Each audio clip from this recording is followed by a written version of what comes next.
You know, this day seems to come every week. It made more sense when I thought of it originally.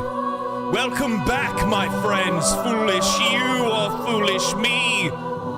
Dairy D, we start our dark Sabbath yet again. This is the day, our lovely day, that we talk about the games that we love, the things that we have achieved, the dreams that we have for the future. Today, my friends, I bring to you a lovely stew. Delicious games that await on the horizon, or maybe even further beyond. Today, my friends, what we discuss are only the best games. Larian Studios seems to already be cooking up their latest game. Mark and I played Granblue Fantasy Relink. Diablo 4 is getting ready for its third season. Last Epoch has shared some interesting tidbits. Final Fantasy XIV director Naoki Yoshida has had a few things to say as well, so sit, my friends, sit. It's joyous, because today is the Just Gaming podcast. Okay, so you started, well, I would say you started strong. You started rocky. Strong. You started rocky and then just worked your way through. It's admirable. One of those things, man, when you're trying to, I never plan for that. I know I'm going to do it every week, but then I don't know what I'm going to say. So I'm just like, we'll just kind of see what I remember. Yes, Marvin, he said foolish we. Foolish we or foolish me? Apparently it was me. It wasn't. Yeah. Man, what a weathery treat we're having here in the United States this week, huh? I don't know. I don't go outside. Yeah, okay. Well, it's so cold here that it just makes you angry. It's one of those types that you just go outside and you're just like, whatever. Yeah. No. Yeah. Well, I mean, obviously, I'm in a warmer part of the country, so I don't really deal with all that noise right now. Plus, on top of that, the other thing is it's 61 here and I'm freezing. I want you to stop. Yeah, you're wearing a hoodie inside, and I'm sitting there. I'm like, I barely got pants on. I'm cozy, okay. Whatever.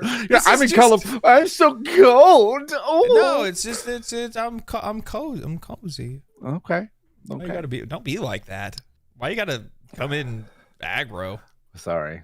Yeah. It's weird, dude. Didn't take a nap today. Yeah. Welcome, my friends, to the Just Gaming podcast.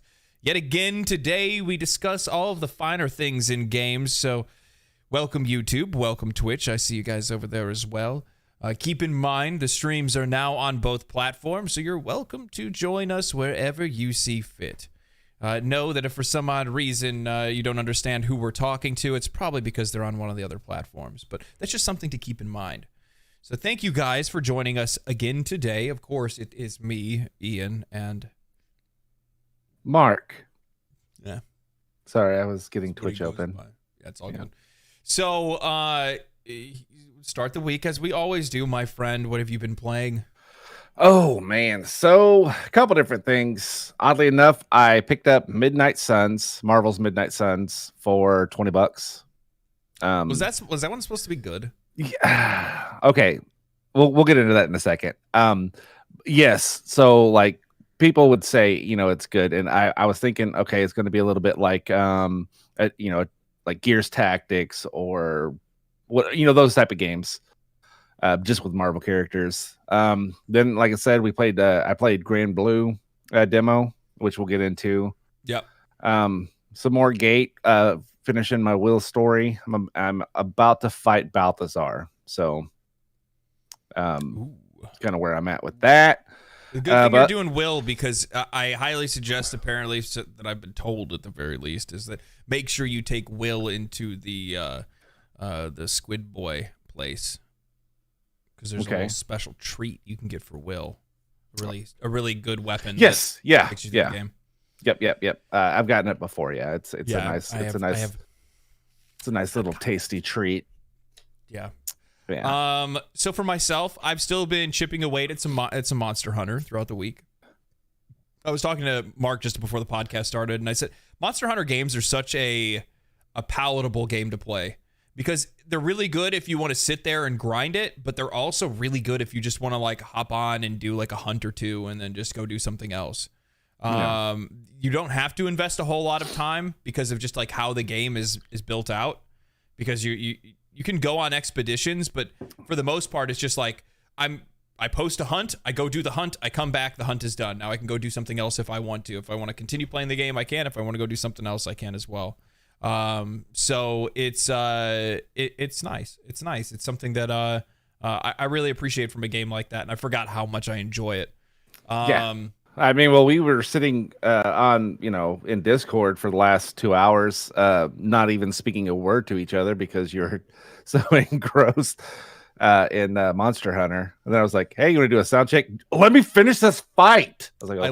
I like to hunt. I like to hunt. Cool. Outside of that, I've been playing a little bit of Baldur's Gate still, obviously. I've been playing with our buddy Cody, doing a multiplayer run. Mm-hmm. That's been a lot of fun. We're in the Underdark now. We've done really well, actually. But I definitely feel like it's one of those situations where I might be kind of like leading them around by the nose a little bit. Yeah. It's one of those deals like it makes it really difficult with games nowadays when the answers to questions you have are so readily available. Yeah. So you don't have to really work to try to figure it out, right? Yeah.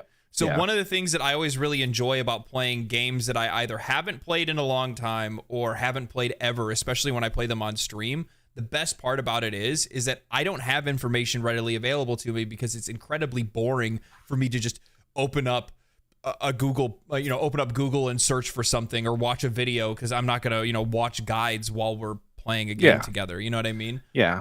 And I imagine for him, it's a lot of, well, what happens if I do this?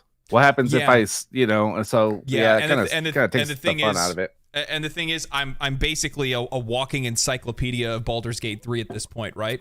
Yeah. So it's one of those things where he can ask me, and I'm probably going to know the answer to something. Oh, what skills should I take? What build should I do? All of that stuff, I'm going to be able to rattle that off because, well, I eat, sleep, and breathe this game, right? Yeah. So, and then outside of that, I've been streaming Divinity Original Sin 2. That you have. How are you enjoying it? So I mean, we talked about this briefly when I was streaming and you hopped into the chat, and there's a lot of things that I realized very quickly after going back to one of Larian's older games is that you immediately see just how much they've improved since Divinity Original Sin, right? You see like, oh man, wow, these guys have gotten really good at this or really good at that. Yes, it is a nice Alucard poster. Thank you. You see how much better they've gotten over the years and how their craft is just getting even more fine-tuned, right? But more than that, you start to see things that you're like, man, I wish they would have kept that. Man, I wish they would have get rid of this. And you start looking at both games and thinking about the future of what they're going to be working on and how much you'd like to see, different aspects of both games and both styles present in the future, right? Which, I mean, I guess that's probably a pretty decent segue. Dun, dun, dun. Reading an article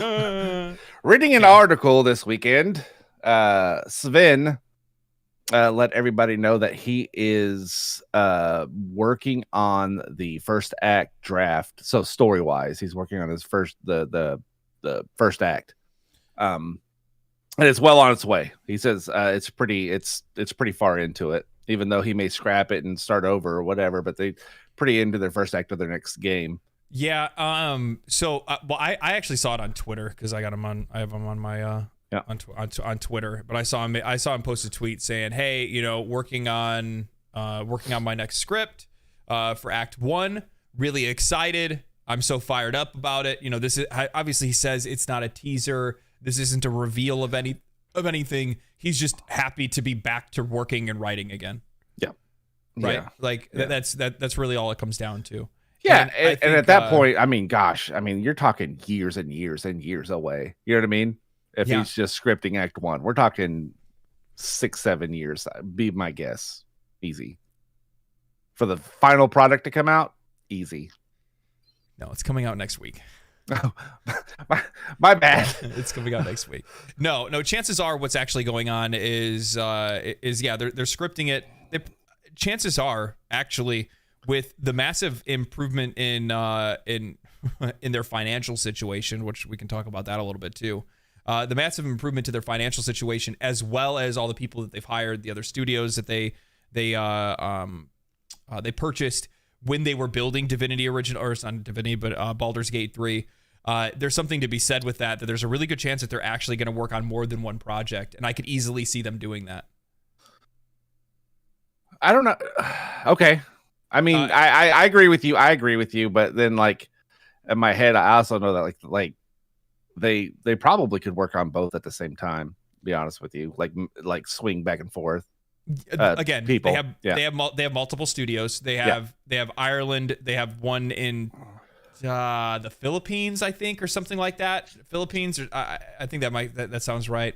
They have another one in South America somewhere. I can't remember where that one is. Another one in Canada, and then obviously the main place in Ghent. So they have a lot of different places that they can be able to develop a game out of. Yeah. And probably work on projects simultaneously and rotate it. You know what I mean? Mm-hmm.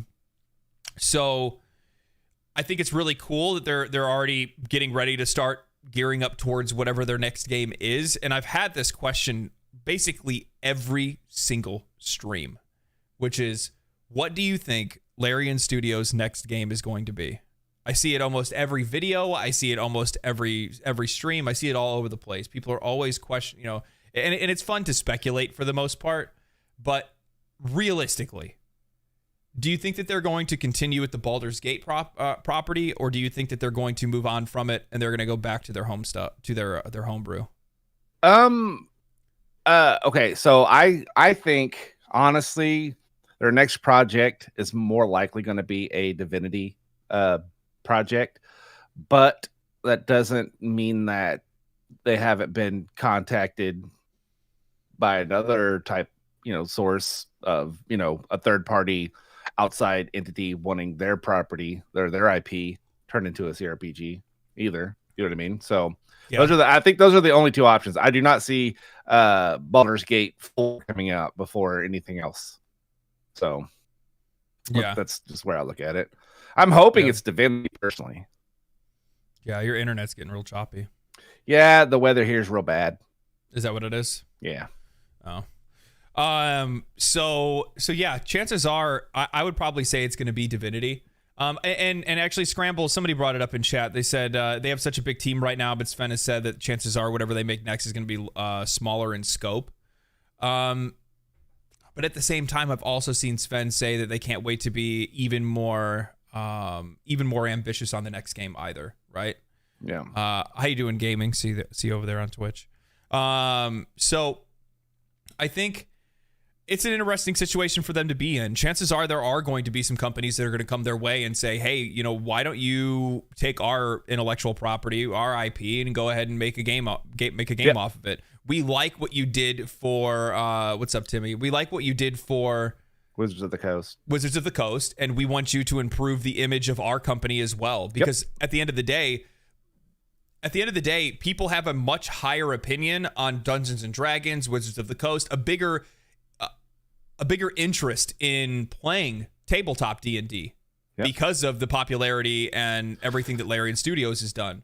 What if it's Wizards of the Coast wanting them to make a Might and Magic game, a CRPG? You know what I mean? It also, the other thing is too, is that while you're going to have some companies that are going to come and try to get them to work on their properties, we have to remember that Larian went to Wizards to get this. Yeah, they did. Yeah, they did. So there's a really good chance that they don't want to do anything other than just make what they want to make. Yeah, and that's what I'm saying. Like, I'm more leaning towards it being a Divinity project than anything else, but I'm not putting that out of the realm of possibility that let's say even like Wizards of the Coast saw how much money they made, how that, hey, we've got these other properties that we'd like to pitch to you instead of them coming going to Wizards to get it. You know what I mean?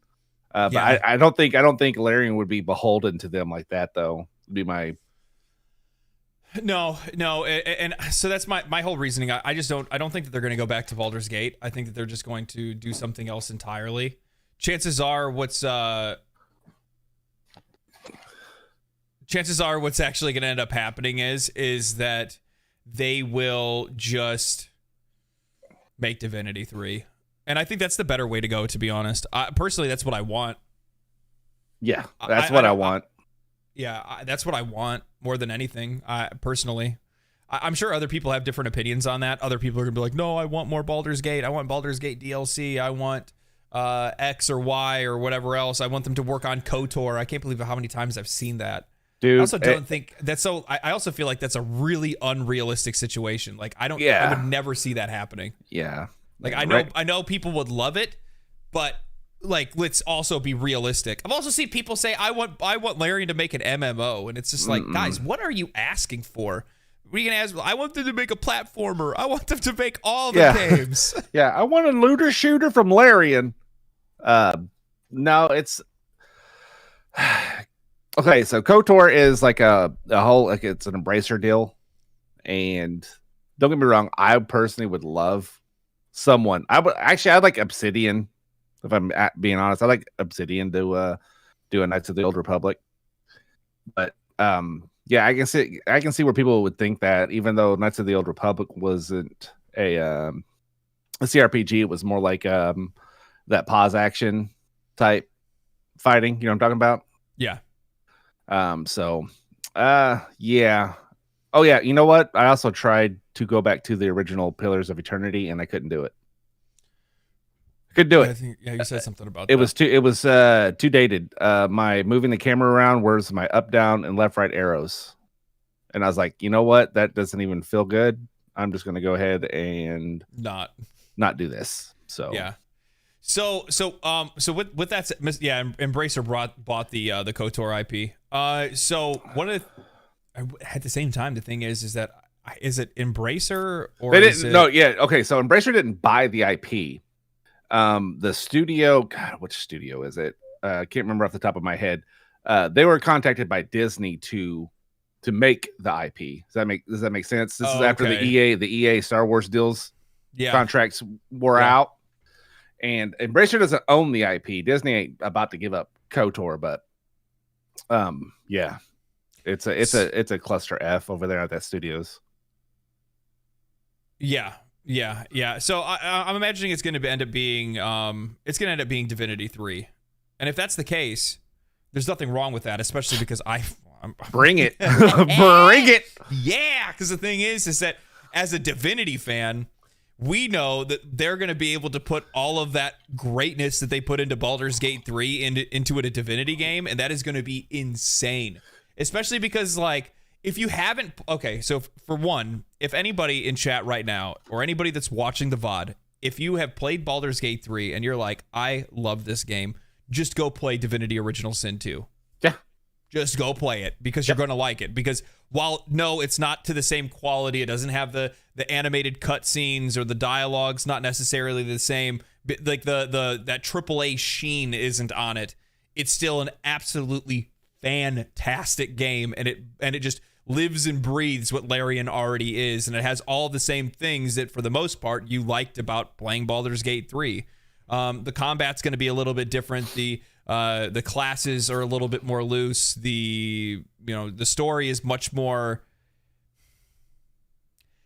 Divinity has a really good balance between being like witty, funny humor, like tongue in cheek, like you remember, did anybody ever play that Bard's Tale game? Yeah. Like the funny one, you know what I'm talking about? And then also being a really interesting, compelling, serious narrative at the same time. Yeah. They do a really good job at balancing between both of them in that game, which makes me even more excited to see them do more of it in the future. I wonder if they're going to use the same narrator. Oh, yeah. I think that's their narrator. I think that's the narrator. The one from Divinity, or the one or Amelia Tyler? Amelia Tyler. You think I they'll think go? I would actually really like for them to use Amelia Tyler. Don't get me wrong. I love the narrator from Divinity. Very Monty Python. Yeah. Very Monty Python. Yes. Yeah. So yeah, and actually on stream, a bunch of you guys missed it if you guys weren't watching the streams or watched the VODs or anything like that. But we actually did a whole thing where we talked about things that we would like to see in Divinity Original Sin 3. I actually plan on making a video about it and kind of going into detail and discussing it. And yeah, that was a fun exercise. It was a fun exercise. Yeah. Yeah. Because there's a lot of things that I love in Baldur's Gate 3, but there's also a lot of things that they didn't bring from Divinity Original Sin 2 that I wish they did. Yeah. You know what I mean? But a lot of it was tied to the D&D rules. You know what I mean? A lot of it was tied to the D&D rule set. I do definitely miss...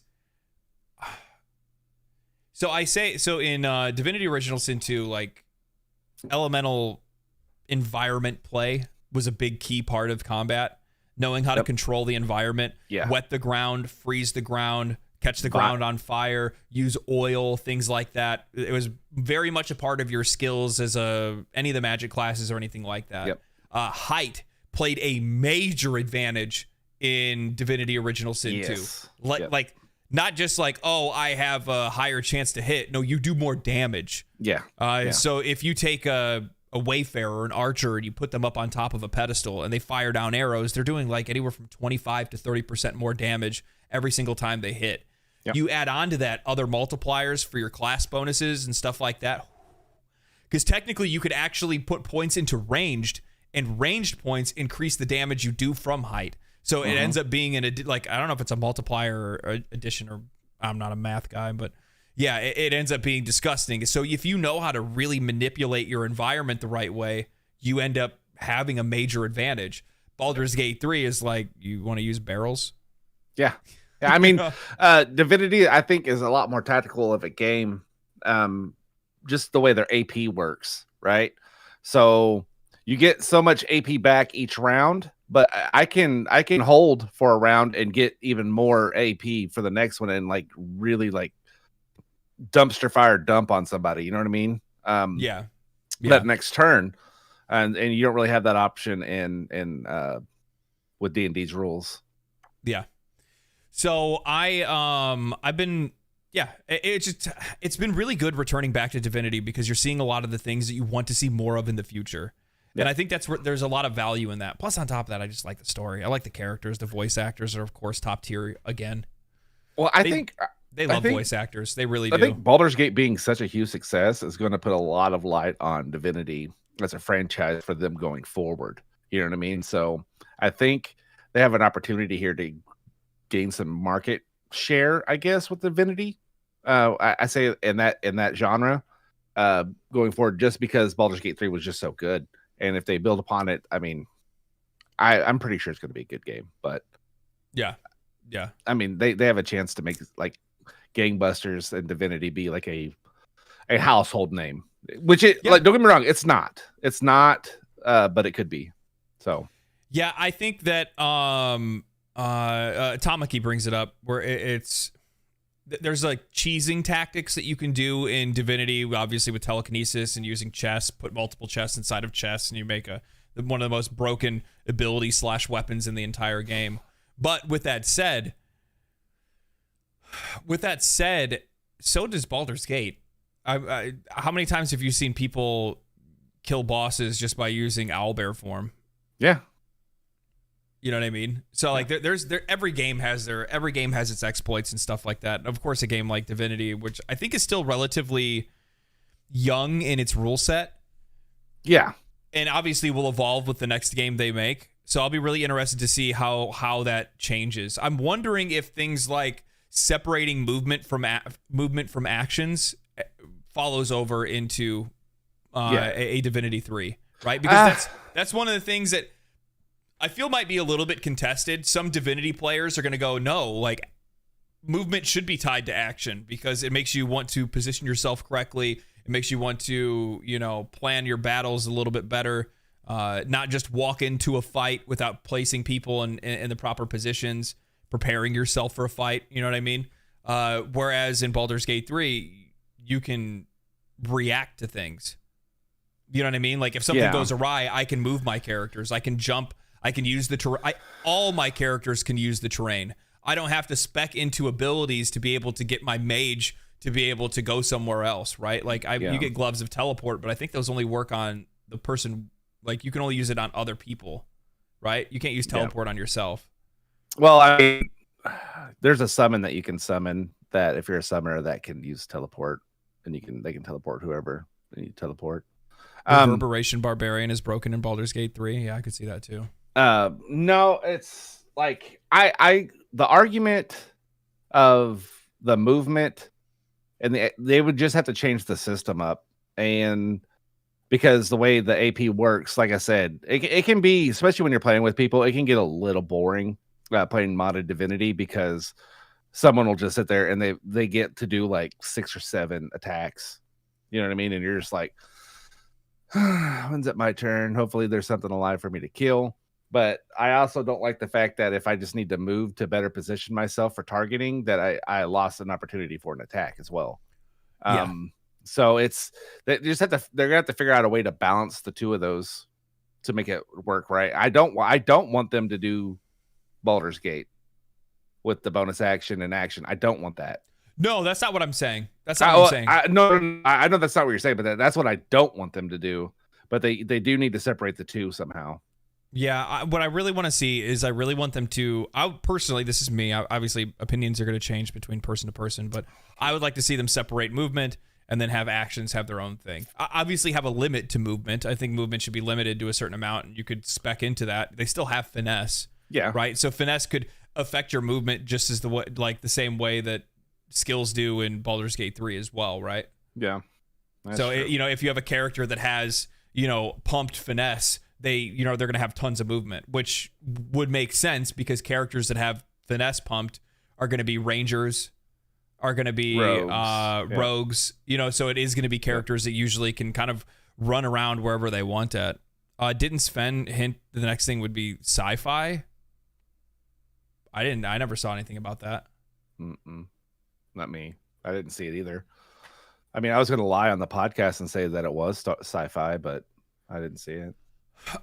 So I could technically see them going in that direction if Divinity Original Sin 3, if that's what they call it. Obviously, they have a weird naming convention for the Divinity games, but I could still see them doing whatever because technically, like, that universe is all over the place.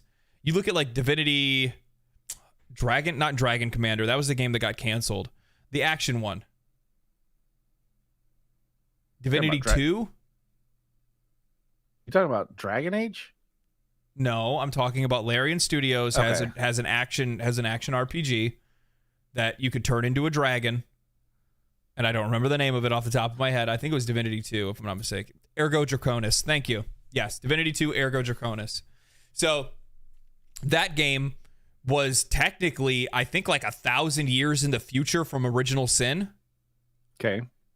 So, I mean, their timelines are all over the place. Who's to say the next game they make isn't 5,000 years in the future from Ego Draconis? Oh, pull where it ends up being a Warhammer. Yeah, why not? Why not? Yeah. Well, I mean, why limit yourself? Yeah, you're right. Yeah, why limit yourself strictly to fantasy? They could easily, throw it 500 years into the future. The gods will still exist, but maybe technology's in a whole different state. That was the case in Ego Draconis. They had that. Where there were technologies and stuff that didn't exist in Divinity Original Sin 2 that did exist in that game. So, yeah, we could see something like that. But I wouldn't say it's necessarily outside of the realm of possibilities. Yeah. Yeah, I mean, but then you're going to have people split on that, too, because a lot of people play some of these games because it is, like pure fantasy. You know what I mean? Like, I guess isn't that the term what it's called is pure fantasy? Is when you're talking about like your D&D-esque games. Yeah. High fantasy. Is it high fantasy? I think it's high fantasy. I don't know. What are you talking about? Just the genre of style. Was it high fantasy or is it pure fantasy? I can't remember. Anyway, yeah, because fantasy could be anything. High fantasy. There we go, Barvin. Yeah. Very high fantasy, man. High fantasy, man. I put my spells in there, man. I don't like low fantasy, man. So yeah, I don't know. Either way, I think it's awesome that they're already working on something new. It is. I think that's also going to be kind of to the disappointment of fans, because for the people that thought there was going to be DLC for the game, they're going to be sorely mistaken, because I just don't think they would do a DLC. If they did, I would be shocked. Man. No chance of a Baldur's Gate 4, not by Larian, I don't think. I don't know. Who knows? I mean, maybe. I think once they fully move on from doing any kind of updates for the game, that's when they'll probably let the modders do stuff, like add a DM and all that kind of stuff where you can kind of make your own campaign. Do you think that they're going to do any more updates like they have? I don't think to the extent, but I think they're going to larger content ones. You know what I mean? Yeah, I don't think to the extent that they've been doing them, but man, they've got almost everything fixed. I think once everything's ironed out and it's polished, I think that's when they'll move on. Yeah. Personally, I do actually think that there's probably a couple surprises up their sleeves. I do. Yeah, I mean, like I said, they'll probably make a like after they get all the updates done and sell a definitive edition like they did with Original Sin 2. So any kind of story, like I imagine there's writers that like, you know what, damn it, I wish I would have done, I would have added this option, this story, you know what I mean, like this arc or whatever into something without having to do too much like voice work or anything, especially if it's you. I'm actually thinking that they add I could see subclasses that don't exist in the game that are supposed to be in there. Okay. Death Domain Cleric as an example. Like standard D&D 5th edition, character builds that should be there that aren't. You don't think they'll just let the mods cover that? I mean, they could. They very well could just pass it off to that. I could see them actually adding an actual native artificer. The assets are already there. Yeah, they are. They're already there. Like, and obviously, yes, the modders have already made their own, but they could just make that an official mod and then help them iron out whatever, balancing issues or whatever. You know what I mean? That's true. Yeah. Additional races. I could see additional races added. Yep. Because again, the assets are already there. You know what I mean? Like they are. The ASMR is already in the game. That's a really good point. Yeah. Yeah. So, I mean, I think that there are some areas that I could see them add more content to the game that won't be super strenuous. It won't be like a ton of effort for them to have to add into the game. Like labor intensive. Yeah. But yeah, I could easily see that. Yeah. I need a metal bard. I want a bard that's just metal. You know what I mean? It'd be pretty sweet. Give him face paint. You know what I mean? Make him look like he's in a going around screaming black like Sebastian Bach. You know what I mean? Just fucking getting it, dude. It'd be great. Some Skid Row. Welcome to the crowd. Skid Row bard. Are you druids ready to rock? Yeah, that'd be good. That'd be good. So I'm interested to see what they do in the future. But one of the things that I do have to say is that something that should change our expectations going into the future. This is Larian's most profitable game by a mile. Yeah. Actually, by like a wrap around the world. Yeah. So there was a graphic that was shared with me recently. Somebody showed it on Twitter, or not Twitter. They showed it on the Reddit. I can't get to it because it would mess up the stream. But if I'm not mistaken, I think they're only like 200 mil shy of $1 billion on Steam. That's for crazy. the year. For the year. That's their sales this year. That's not also including early access sales that they had beforehand, the year before 2023. Yeah. That's not including the PlayStation sales that they've had. That's also not including the Xbox sales that they had because they didn't put it on Game Pass, or the GOG sales because it's on GOG as well. Damn. So they made over $1 billion on a turn-based CRPG. Let that sink in for a minute. Yeah, that's crazy. They actually, it is well within the realm of possibility that they may have gotten the same amount of sales as Diablo 4. It's possible. I mean, I know the number one selling game of 2023. You know what it was? The number one selling game? Oh, Harry Potter. It was Hogwarts Legacy. It was Hogwarts Legacy with 22 million copies. Yeah. That is a lot of copies. It's a lot of copies. Yeah.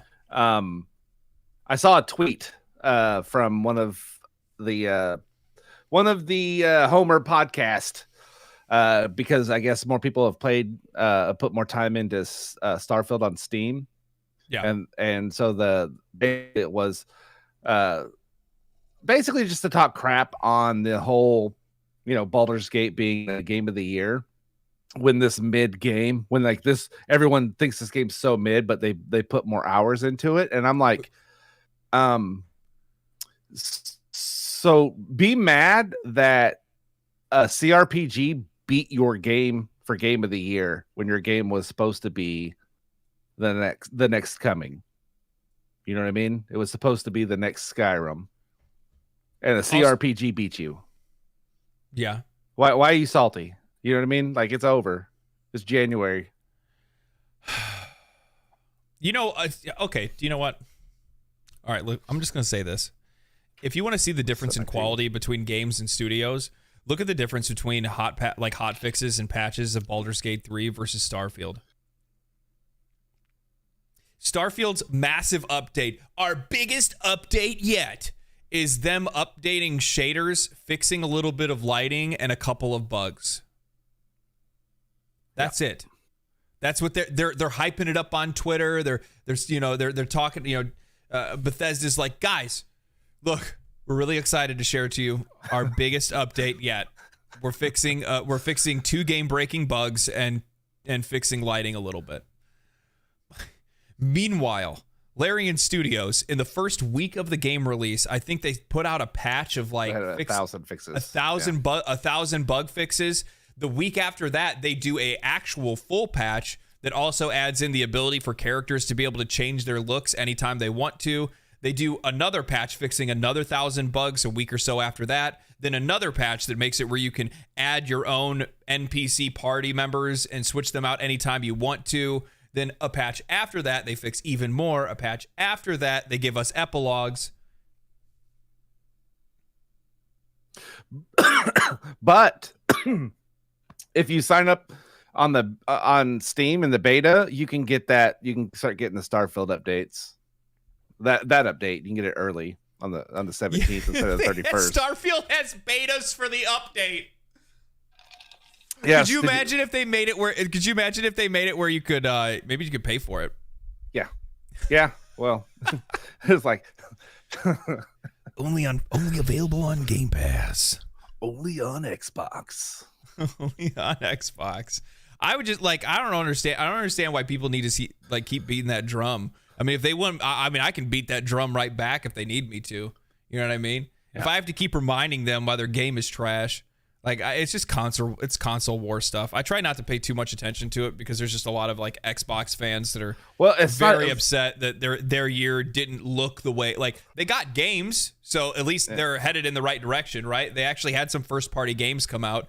Even though I'm now seeing them say, I've seen people talk about Xbox first party games, and I'm seeing Modern Warfare 3 included in the list, and I'm like, I mean, is it? Is it though? Is it though? We claim that now. Carl, dude, Hotfix Season Pass is awesome. That just needs to be hashtagged. Hotfix Season Pass. Who said that? There you go, Carl. Hotfix Season Pass. Oh man, that actually is good. That's good. For $30 a month, you guys can pay for hot fixes earlier than ever before. Normally, we would make you wait at least a month to fix some of these bugs, but now you only have to wait 3.5 weeks. You'll be able to rub it in all your friends' faces that half your quests still don't fucking work, but a couple do. Man, well, the problem, I don't care that there's console warring. It's when you start to step over the line and come in talking to daddy. You know what I mean? You're coming talking to the big leagues over here with the Steam. It's Xbox versus Steam now. You know what I mean? I'm like, come on, dude. Good luck with that fight. I would love to see that fight. Yeah, Xbox versus Steam. Yeah, good luck, bud. So which one do you guys think is the bigger gaming platform? I give you a wake-up call if you'd like it. You could see the Steam numbers of how many more players play on Steam than they do any other platform in all of gaming. Yep. Their sales versus any other platform in all of gaming. How many games are available on Steam versus any other platform in all of gaming? Yeah. Classic Gavin W. So Xbox has got a lot going on for it. This next week, on the 18th, they're doing their developer update. They're going to talk about they're doing a deep dive into Avowed, which I'm super stoked for. It's one of the games I'm really looking forward to. Oxide, which makes it's almost like a Civilization game. Don't really care about. They're gonna show gameplay of the people who made Wolfenstein, their take on Indiana Jones. Okay. And there's something else. But also Paul World, the Pokemon shoot with guns, hits Game Pass next week. And it didn't have a release date before then, I didn't think. Yeah, I mean, don't get me wrong. I think Xbox is probably going to have a stronger year. It looks like they're going to have a stronger year than PlayStation this year. Yeah, they're not going to have a stronger... I 100% I 100% believe they are. They're not going to have a stronger year than PC though. PC Master Race. I'm just kidding. I actually don't know if you know this news. Legendary drops. Xbox just got their cloud gaming app on Quest, so now you can play Xbox games without a Xbox or a PC. It's starting to make cloud gaming a less entirely a meme. So here's the thing. I don't think cloud gaming is a meme. Cloud gaming is likely the future of a lot of games for most consumers. The reason being is that everything comes down to accessibility. The reason why many people don't play on PC is because PCs aren't as accessible because they're expensive. Same reason goes why people don't have X console or Y console or all the consoles is accessibility. Cloud gaming is going to solve that because technically you could put a headset on, or you could use GeForce Now, you could use your phone, you could use all kinds of different ways to be able to play games. And going on into the future, it's going to be more and more and more apparent. And I've talked about this on Pat's podcast, but this has been a long discussion that we've had. But at the end of the day, we are not very far, maybe a decade out from consoles just not being necessary entirely. Yeah. To the point where most households, I'm talking common consumers, not hobbyists, okay?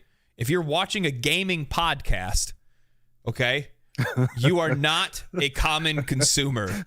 I'm talking about common consumers are going to just play games off of their TV through Wi-Fi, and that's it. Yeah. They'll stream it. That's it. It'll be the easiest thing. They get to save space. They don't have to have the cords. They don't have to pay the extra money. They pay for a streaming service like Game Pass that is connected right to their TV, and they're done. That's it. Hands are clean. A lot of people are going to do stuff like that. A lot of people will. And the thing is that I don't think they didn't do it at this. They didn't do it at this Game Awards, but last year's Game Awards, they were advertising being able to play Fortnite on your TV through Xbox. Yeah, Samsung. Samsung partnership or something like that. Yeah. Most common consumers play mobile games, which is actually true. Yeah. Yep, it is true. Yeah, it's still, don't get me wrong, it still has its problems. I like to use the xCloud on the Xbox beta app on PC to play games before I install them, just to see if it's something I even want to play. So now I don't have to take the time, install it, do all that stuff, and then try it. I can just instantly turn it on, see, okay, yeah, this is something I'd like to play, and then download it from there if I do. So, but it's still a far ways out. I mean, right now, I'm having a problem with it to where it won't even boot up the game for the xCloud. So it's kind of where I'm at. Yeah. Yeah, I know exactly what you're saying. What you're saying. So one of the other things that I wanted to definitely talk about today is I want to talk about our time spent playing Granblue Fantasy Relink. Oh my God, yes. So man, so this has been on my list of the games that I've been really excited to see this year. Yeah. And yeah, I downloaded it, and which like I don't want to hardwire the PS5 in my room. You know what I mean? It's a long run to my modem in the living room. I just don't want to do it. Okay. It took like 8 hours to download this demo, which Damn. is ridiculous. It's ridiculous. It didn't. I mean, it didn't take me long, but then again, I'm on fiber, so. Yeah, and so like I don't want to get into the PlayStation versus Xbox, but I've never had issues like that with Xbox. Anyway, playing this game, oh my God, it's so good. Like, I didn't expect it to be this good. I honestly didn't. I'm going to play the demo. I already beat the demo, but I'm going to play it again. It's a mix. They took a lot of stuff of games that I like. You know what I mean? And they put it into the game. Tales. It's got a very Tales feel to it, especially with the storytelling part of it. Yeah. It's got kind of that, like, graphically, it's weird. It's got cell shading, it's got realism, and then it's got like pastel all mixed together in the same environment. So it's a very surreal looking game. There's something really interesting about its art style. I can't really put my finger on it, but yeah. It's weird is because like your face will be like an anime style face, but like you just see right there, and then like your armor and stuff will be more realistic looking texture wise and stuff like that. It's very cool. Very cool game. Yeah, I think it's a really distinct and unique art style. I think one of the things that really surprised me that I was nervous about when I first started playing it was because, again, I was playing it on console as well, is that like the animations are so clean. Yeah, they are. They're crispy. Oh man, they are clean. And as somebody that loves this kind of art style of game, I really like. I'm a big fan of the Tales series, Tales of Arise, Tales of Vesperia, Tales of Berseria. I always enjoy these cel shaded style, anime style graphics because I feel like they hold up longer. They do. Like those games are always good to go back to because they still look good. You know, for me at least, I think they still look good. It's crazy to see how many mechanics the game has. Yes. Yeah. And so, okay, I'm going to tell you guys one thing that I do have like as a criticism that I wish was in the game, but I also kind of understand why it isn't, is that you can't switch characters in combat, at least not that I know of. And I looked online, and most people online were saying the same thing. You can't switch party members in combat. You set your party. You are one character in that party, but you can still choose what party members you bring with you. But in combat, you are that one character until you go to a healing or save shrine or whatever, and then you can switch out to somebody else if you want to play them instead. However, with that said, what I will say is this. There is such a dense variety of different things that you can do as that character. It kind of makes sense that you don't switch characters. I do feel like it's a misstep, but it doesn't devalue the entire game. I don't I don't think it's a mechanic that's not in the game. I think for demo purposes, because I went through and ran through the settings, right? Like I cannot wait to see what this runs like on PC. But the settings are like set to performance on console. I think the camera action of you changing characters, because they're kind of all over the battlefield, is kind of going to be a bogged down type deal. So they either it won't be in the game because of that. You know what I mean? With how much stuff's going on, or it is in the game and they just didn't put it in the demo for like just having a good slice. You know what I mean? So a technical slice. Yeah. I don't. So I mean, I went through a couple Reddit threads and they specifically said that it's not going to be something in the game. It's not going to be in the game. Okay. No. Now obviously that's Reddit, so we don't know. We'll see when the game comes out. And there's also a really good chance that they could, potentially put that into the game later. I look at a game like Final Fantasy 15. It didn't have that. You know what I mean? Yeah. 15 didn't have that. You played as the one character. The other characters were there as support. And then later they switched it where you could switch characters. You know, they did an update where they put the ability in there. But one of the things that I realized when playing it is that there's no option on the controller. I'm looking at all of the options on the controller, and there's not everything's mapped. Yeah. No, there's not a single button on the game that allows you to be able to switch characters, which in part sucks because like this is the exact kind of game you would do that with. Yeah. Yeah. So like that's kind of confusing for me, is that this is the exact kind of game you'd want to do that. I'd want to switch to one character to heal my party or buff my party. I'd want to switch to another character to set up a debuff on the boss or on the enemies to be able to do more damage with another character. Switch out to my ranged guy to do a couple of different things, and then and then that's how you play these kind of games. At least that's how you play. That's how you play Tales. Later, once they fixed that in Final Fantasy 15, that was the way that you play Final Fantasy 15 as well, right? So it's a little bit disappointing not to see that. But if I take that one piece of criticism aside, that is my only criticism.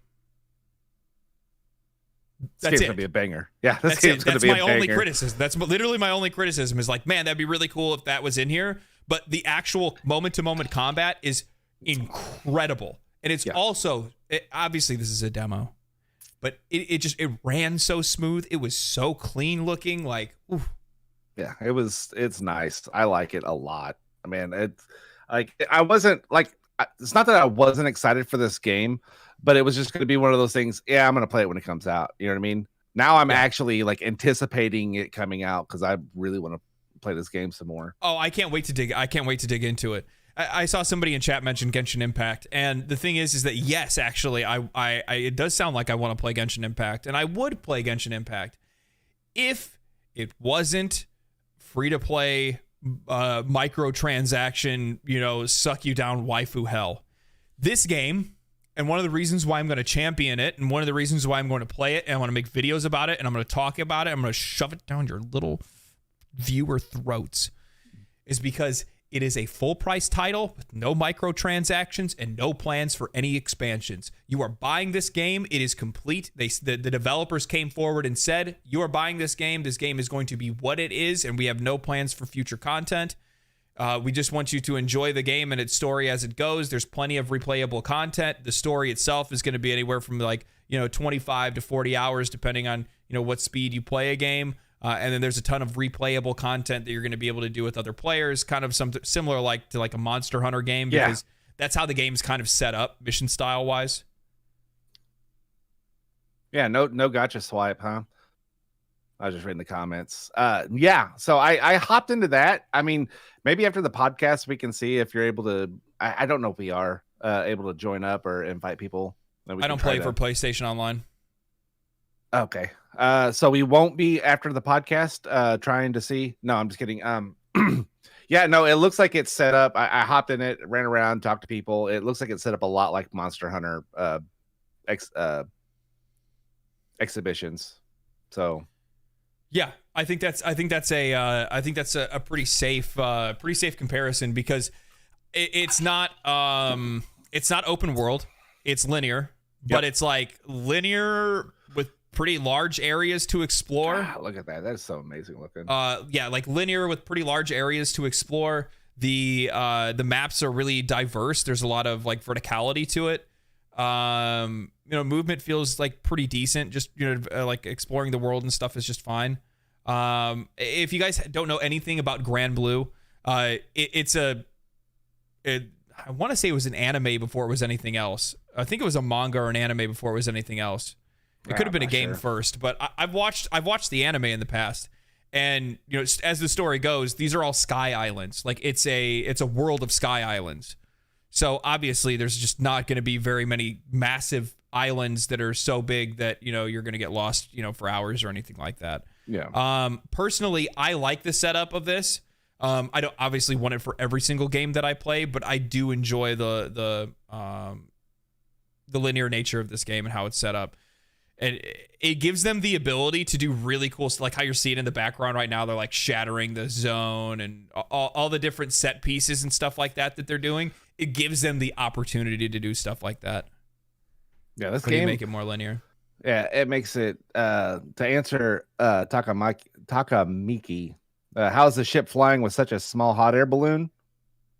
The wood's hollow. What's hollow wood? Yeah. Oh, I was just gonna say magic. That's my answer to everything. Yeah, I was just gonna do wrong answers only. Yeah. So there's a bunch of bonus stuff as well. So like there's treasure chests and stuff for you to find. I didn't see this thing here, which is like an omen stone where you can summon a more difficult fight or difficult bosses, like bonus fights and stuff like that you can take on. It looks like there's a little bit of random chance to loot and things like that you get. So you're gonna farm certain areas because it seems like there's two different mission structures. There's missions, which are like you're doing the story, the campaign, and then there's other ones that are more like kind of like Monster Hunter style hunts and stuff like that with a boss at the end or a scenario. Yeah. That's what I got from the from doing the, like, when you select the missions instead of the story mode. I don't know if the chat, because I haven't done the research on it, or maybe you have. Does that stuff carry over? Let's say I go into the story mode or the mission mode, and hopefully that stuff carries over into the mission mode, right? Like the gear and stuff that you get from there. Yes. It should, right? Yeah, everything carries over. Another thing to make clear as well, this game is going to be 4-player co-op. Is that story or mission? I would imagine both. I'd hope it'd be both, but I don't know if it will be on the story. Yeah, I mean, I guess it doesn't really matter to me personally, as long as whatever. It's probably just going to be the missions if it's not the story as well. But you know, we'll see. God, I mean, so beautiful. you'd have to be caught up with somebody else to probably play missions anyway, or to play story campaign stuff. Yeah, for sure. There are 16, maybe more. I know of at least 16 characters that are recruitable in the game. Wow, that's a lot. Yeah, and the best part is that unlike games like this, typically where to get other characters, you have to like progress the story to get them or whatever. I thought you had to buy packs. No, as you're playing the game, you're going to get these materials to summon a character, and then you get to choose whatever character you want to get. So you can make your ideal team that you want with the characters that you like right off the bat. So hey, there's a great sword guy, I want the great sword guy. Oh, there's a magic girl, I want the magic girl. So so you're saying it's not randomized and I don't have to pay? Correct. What is going on right now? Yeah, I know, right? Yeah. So yeah, and then obviously you have equipment and stuff like that to be able to manage for the characters. Everybody has, very, very, very unique play styles. And yeah, I think for me, what I was really impressed with was just how fluid the combat was. And I only got to play it on one character. Yeah. Gran. Yeah. I actually enjoyed it. I mean, I thought it was a pretty well-rounded character. Having that you have a heal and 2 attacks for your skills. Yep. It was I'm hoping the difficulty goes up a little bit better, a little bit higher. Did you fight the Goblin King or whatever he was? Yeah. Okay. So I mean, like, you can see how it's gonna ramp. Oh yeah. Right? Because I really like the fact that they use like MMO style telecast.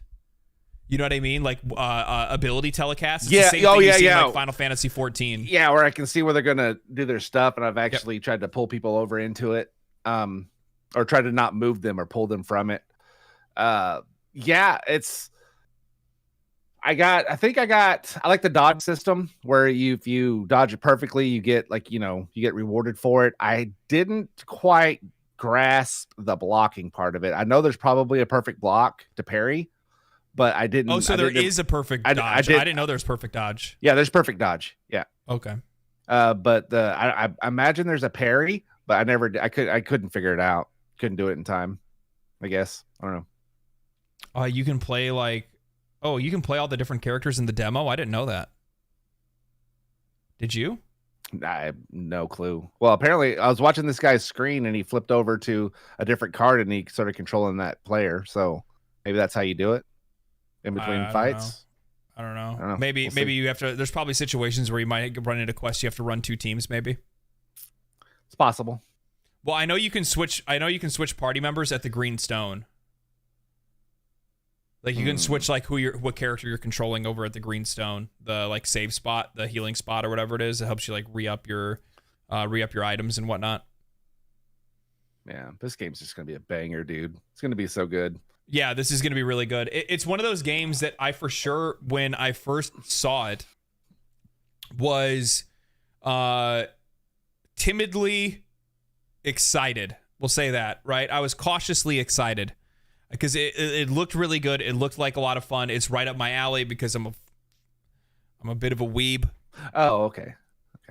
I don't know if you guys could tell that with the anime posters and stuff like that in the background. I got a little bit of that going for me. So obviously this is a game that was way up my alley, and I just didn't know if it was. I didn't know what quality we were going to be looking forward to. Wait, what? Really? Yeah. So yeah, with the like Mob Psycho poster behind me. Yeah. And what else do I got? Got some Naruto, some Fire Force, a little bit of Demon Slayer, Chainsaw Man. Yeah, you already know. Also, there's also another poster I have back there as well for what the hell is it? My favorite thing is when somebody at work, like somebody who works for me, they're like, you watch anime? I'm like, yeah. They're like, that's and then like if you would ask people that like 10 years ago, they'd have been like, oh, okay, cool. Now they're like, yeah, oh, which one'd you watch? Oh, you gotta watch this. You know what I mean? Yeah, so, yeah. Conversations turned. Yeah, I still get like some side glances when people see like the half naked statues of ReZero characters next to my bed, but for the most part, I don't really get a whole lot of hate. It's just Jackie giving you side eye. So it's one of those things where it's really weird that like anime has been so widely normalized. Accepted. Yeah, it's so widely normalized and accepted today. I mean, I think it's great because for me, it's the best viewable medium that's out there. TV shows and movies suck now. Yeah, they do. They suck, and the best part is for me when it comes to like anime is that there's not like a lot of like weird like political messaging or like activist messaging that you see in a lot of TV shows and stuff nowadays. That it's just like, bro, I'm just trying to watch a good. I don't stop trying to teach me to be a better person or something. Like, yeah. I just want to watch Big Bang Boom, some cool shit happen. I want to watch a couple stuff up. Yeah, I want to watch some couple hot characters make out or something like that. Like, chill, dog. Like, what is all this noise? And for the most part, maybe it's just that I don't understand the like political messaging in anime. Probably, I just because I'm just too impressed by everything else, I guess. That I'm just I'm like, it's great. But for me, I mean, over the last like, God, dude, probably at least like 5, 6, 7 years or more, I watch more anime than I watch anything else. Yeah. I just want to story. It's my son watches a lot of anime. I try to watch as can. But did you watch Solo Leveling yet? The 2 episodes that are out?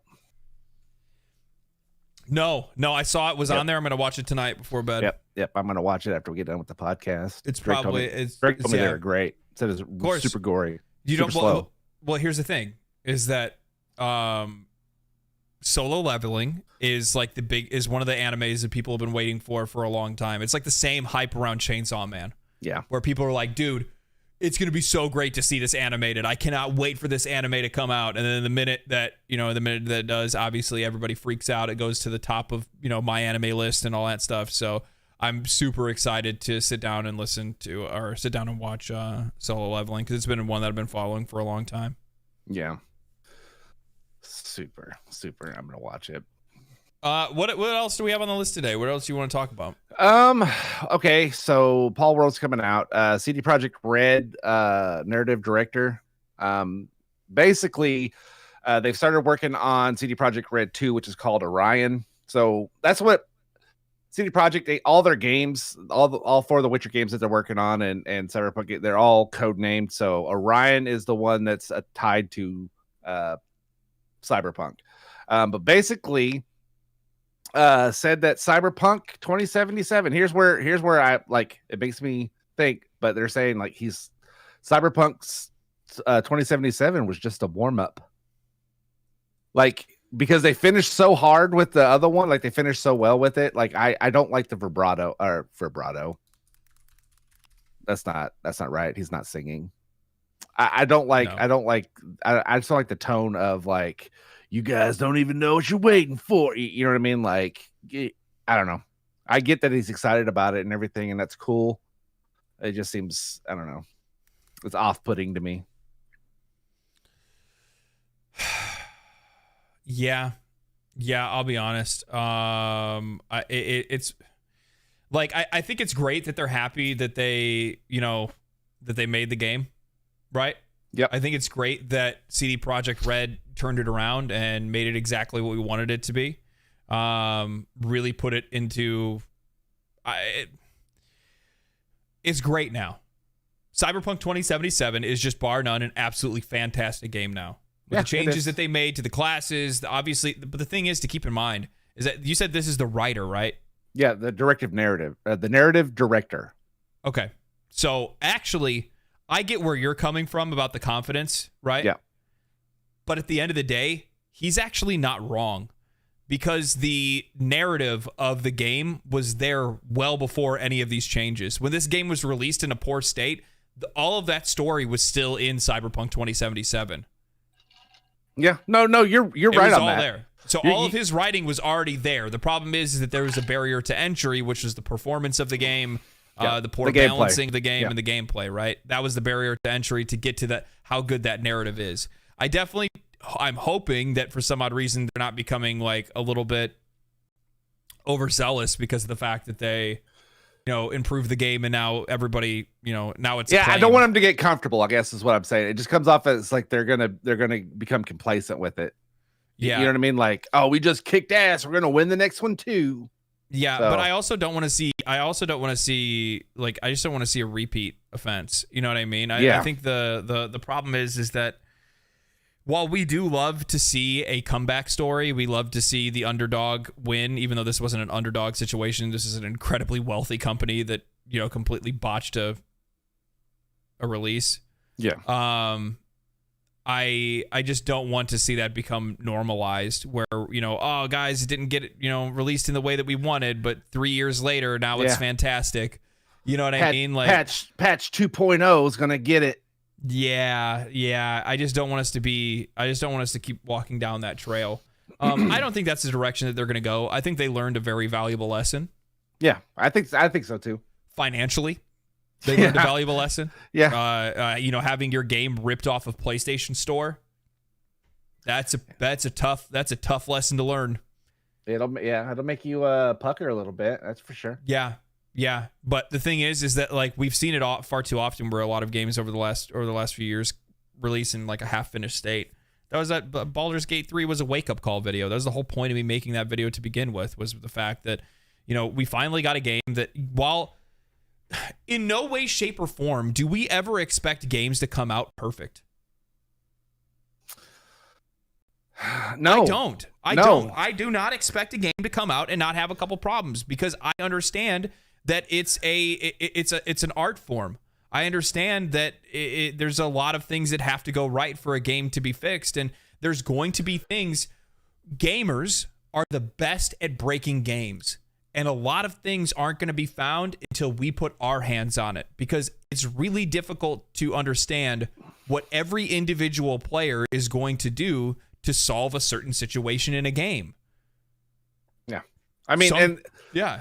There's like, you expect things like, oh, my leg accidentally clipped through this wall, just weird stuff, weird visual bugs, stuff like that, just little bugs, and especially a big game like this.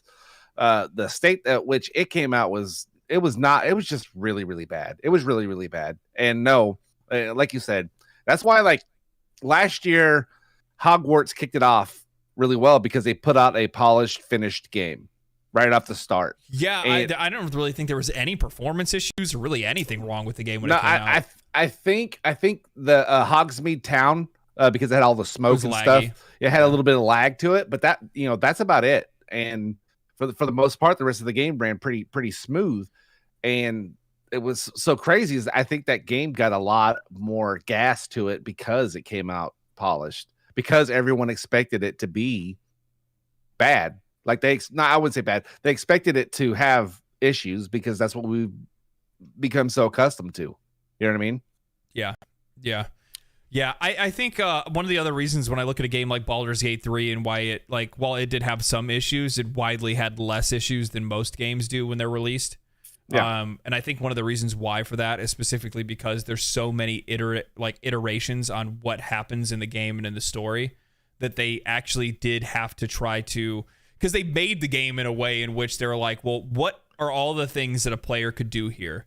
They could help this character. They could kill this character. They could blow this character up. They could poison this character. They could, so there's all these different things that could happen. And because you're already designing a game for all these different things to happen, well, then chances are you're going to end up plugging a lot of holes that could open up as a result of, something not going as planned. Yeah, basically playing the whack-a-mole. You know what I mean? I think overall, I'm pretty high on whatever CD Projekt Red's next product is. However, the one thing I'm really thankful for when it comes to them is that I will not ever pre-order a game before. Again. Yeah, I will never pre-order a game again. If it wasn't for that game, there's a really good chance that I would still be in that habit of pre-ordering games. But if it wasn't for the mistakes that they made, it was a lesson that they taught many people in the industry. And while there's a lot of people that probably haven't learned that lesson still, I think that there are a lot that have. Mm-hmm. No, I think there are a lot that have. I think there are. I'm in the there's actually a lot more of us like me than I thought that didn't play the game until 2.0. I didn't, right? I mean, I played it right when it first came out and was like, well, this sucks, and then I just put it away. Yep. I didn't buy it, didn't do anything with it until 2.0 came out. So they lost $30 on me. You know what I mean? Yeah. So one of the things that I will say too is, like, even more so today, like, I actually don't understand when people even tell, like, so I've gotten a bunch of hate messages, by the way. I don't know if you guys, I guess I could tell you guys about this. Yes. I made a video talking about Suicide Squad kills the Justice League, and it angered a lot of people. They mad. They're like, you said that who is this game made for? It's made for me. I like this game. I'm pre-ordering it right now. And then I'm like sitting there and I'm like, to what benefit do you even pre-order a game anymore? Back in the day, it made sense to pre-order games because we were buying them from GameStop. There's a limited amount of copies. There was a limited amount of copies, so you wanted to make sure that there was going to be one available for you, and you didn't have to, like, hunt around town trying to find it, because it was difficult to find games. You have to go to Walmart, got to go to GameStop or EB Games or wherever else you could try to find the game for sale and hope that you got a copy of it if somebody else wasn't already waiting there at a midnight launch, right? Yep. Because there was a lot of hype around midnight launches and stuff like that. Also, back then, pre-ordering games gave you what? Bonuses, like in-game skins. Which, I mean, sometimes it was some interesting stuff, some really cool things. Sometimes it was like a couple like helpful items. Sometimes there's a couple like really helpful items that you could use, when you were starting the game. If I think back, like, I'm trying to think. I think maybe was it Witcher? There was a couple games I remember where by pre-ordering the game, I got access to like a ring that gave me, experience boosts and stuff like that. Like, there were really cool stuff. Back in the day though, we go real way back, we actually got swag. And that's the reason why we pre-ordered games. We pre-ordered games for the swag. We get t-shirts. I used to have this awesome, it's dead now because it's been worn far too much, but I had this super cool Castlevania Harmony of Despair shirt that I got from pre-ordering Castlevania Harmony of Despair. Oh my God. We used to get incredible swag from pre-ordering games. And that's really what it was back then. It was like, I want to get the pre-ordered hat. I want to get the pre-ordered shirt, the hoodie, poster, whatever that stuff was, because we wanted to, put that stuff up or wear some of that stuff. And that's when things were good. Today, pre-order a game on Steam. Why? Yeah, there's no point. Why are you just like, I want it, someone give you my money right now? Yeah, why? I don't know, because I want it. Because maybe if I give you it now, I get it faster. Yeah, you still can't pre-download it. You know what I mean? Like depending on when you pre-order. Like I could get it if you like, you pre-order, you get to pre-download it, so you don't have to do all that. But that's not even a thing yet. Yeah. So. Yeah. So it's but anyway, continuing on the conversation. So I've gotten a fair bit of backlash, guys. You should have, as you should have. I got a fair bit of backlash. I'm a big old meanie and made a video about how I hate live service games and people who hurt their feelings because they're excited. Which, by the way, the people are saying it. I've even saw multiple comments that are like, like, man, these people that keep crying about Batman Arkham games just need to shut up. This is a looter shooter. I need a good looter shooter. I'm like, bro. Are you kidding? Like, of course, the fans of the Batman Arkham series are going to be upset that the studio that they've been waiting to make them another game since 2015 didn't make another game and instead made a live service looter shooter about a franchise, by the way, that has not been performing well, even with the movies that they had come out. So, yeah, there's probably going to be some people that are relatively upset about it. But then I'm getting comments that are like, I'm pre-ordering this right now. Wow, this is super tone deaf. Ever since my favorite one. Now that they released the NDA, all I'm seeing is positive comments about the game. So I like the good YouTuber I am, okay? Like the good YouTuber I am, I was like, all right, here we go. Maybe I'm wrong. I'm gonna scour the internet. Here we go. Tick tick tick tick tick tick tick tick. You want to know who's positive about it? Shills on Twitter and on Reddit. Not a single professional in the entire industry is high on this game. And I understand that for the most part, we're relatively cautious when it comes to listening to professionals in the industry and journalists because we're like, journalism bad. But when all of them are saying the same thing, it's usually pointing in a certain direction, and that usually isn't a lie. Yeah. So it just blows my mind that I look and I'm like, these people are referencing tweets that have like 20 likes. And I actually end up going and seeing another thread on Twitter or not Twitter. I saw it on Reddit. I saw a thread on Reddit where they're like talking about how the NDA got released. And one of the top comments was somebody that just said, oh, so they just wanted to make sure they could try to flood the internet with shills before the game comes out and try to balance out the harsh criticism from the reviewers. Yeah. Well, then they can say it got review bombed. Okay. That's what happened. And you know what, guys? It is not a crime to like a bad game. It isn't. It isn't a crime to like a bad game at all. Mm-mm. But you're missing what Ian's point was. Is you're going to spend all of this money making this game for a very niche group of people who like to play bad games. You know what I mean? Yeah. So that's what it boils down to.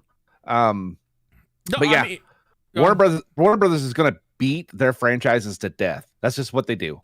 Yeah. So, it sucks for the studio, but Rocksteady. But okay, so I didn't give my full context on why I made that video and what my real reasoning was. And I think this is the thing that a lot of people just, I guess people just failed to see my point on. That's relatively frustrating because it just goes to show how. Don't do it. Don't do it. People are stupid. Don't do it. People are stupid. There's a lot of dumb people out there. There's just a lot of dumb people. So the reason why I made that video and why it's a discussion to begin with, that you take a studio that's been making really good single player experiences for a single player audience that becomes, relatively loyal to that company and to that franchise that they made. And I'm not saying that they need to keep making the same game over again. However, you should continue to serve the audience that you're serving, not just going off into the woods to make something that nobody's asking for. And if you are, it should be something that I would imagine they'd want to be relatively high on, people would still want to give a shot anyway or something like that. But when we're talking about a looter shooter live service game in the same vein as Destiny, Anthem, Redfall, etc., we're talking about a genre of game that is so oversaturated right now that to get players to come to play that, which that means you have to be logging in, get your daily login bonuses. You got to get your weekly farms in. Chances are there's probably going to be some weekly lockouts on certain items and stuff that you can get. Opportunities for stuff. You probably only get to, they put those like MMO like rules in some of those games to give, loot a little bit of a long progression for you to be able to get the loot that you want to get. And those games require a lot of dedication. Those games require you to sink a lot of hours into because you need to keep going back to it. It's a checklist. It's a job. It's a second job. The players that are attracted to those games are already playing other games to begin with.